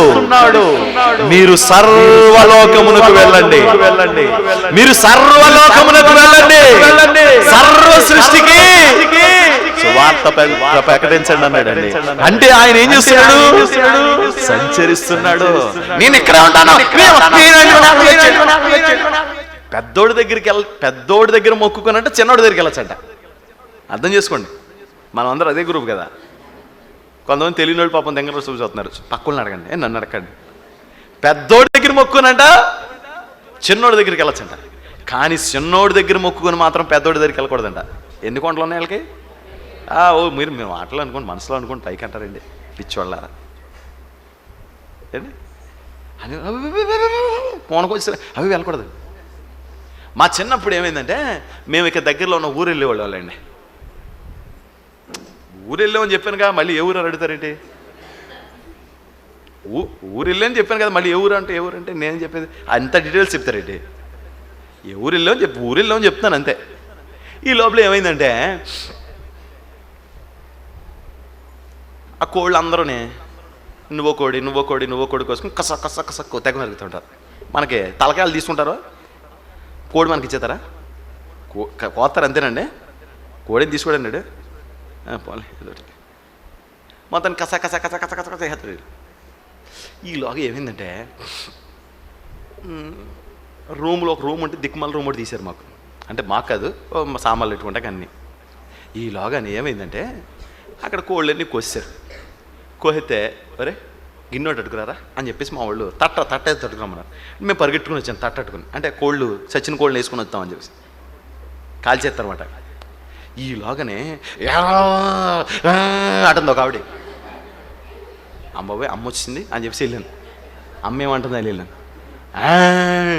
నాకు ఇంకా ఇవ్వలేదు అంటుంది. నీ మోకం మండ, నువ్వు ఎక్కడ చచ్చావు అక్కడికి వెళ్ళి సావు అనాలనిపించింది నాకు.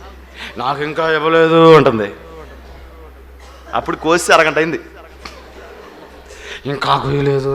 అమ్మా నువ్వు కంగారు పడకమ్మా, వాళ్ళు కంగారు వాళ్ళు మైముఖం వాళ్ళు కోసేస్తారమ్మా, నువ్వు కంగారు పడకమ్మా అంటాను. అంటే నేనంటాను అనే కోసారు మళ్ళీ కోయలేదంటుందండి ఈ మాయమోకందే కొమ్మ తీసి అనేసి. అంటే ఈలోగా వీళ్ళ కథ ఎంత గొప్ప, మా వాళ్ళు కథ వెళ్ళడంలో పెద్ద ప్రపంచ రికార్డు వీళ్ళకి ఇచ్చేయచ్చు. నేనేం చేశానంటే మనకి ఎందుకని చేసి అదవడం అని చెప్పి మళ్ళీ అనుకుని ఆ సంచెట్టుకుని పోయి అక్కడికి వెళ్ళి ఆ తట్టపెట్టి అనయా ఇలాగా వచ్చింది ఈ ఊరి దేవత అన్నాను. ఏమందరా అమ్మ ఏమందరా వచ్చిందంటారా అమ్మ అంటాడు. నీ బొమ్మ వచ్చింది.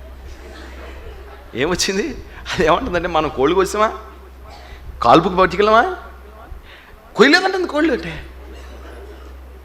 ఈలోగా అక్కడ ఉన్నవాడు ఒకడు అతను సరయ్యా మర్చిపోయినరా నేను ఒకటి అనుకున్నాను, దానికోసం అమ్మ అడిగింది అంతేగాని దీనికోసం కాదు. ఒరే ఒరే ఒరే ఒరే ఒరే మీ కవర్ ఇంక తగలాడా అనుకుని మళ్ళీ ఈడేళ్ళు కూడా తెచ్చాడు. ఏమండి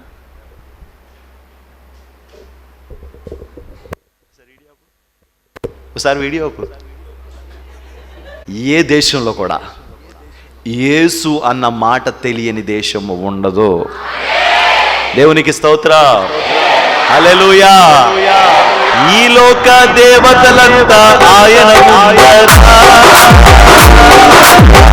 ఈ లోక దేవతలంతా ఆయన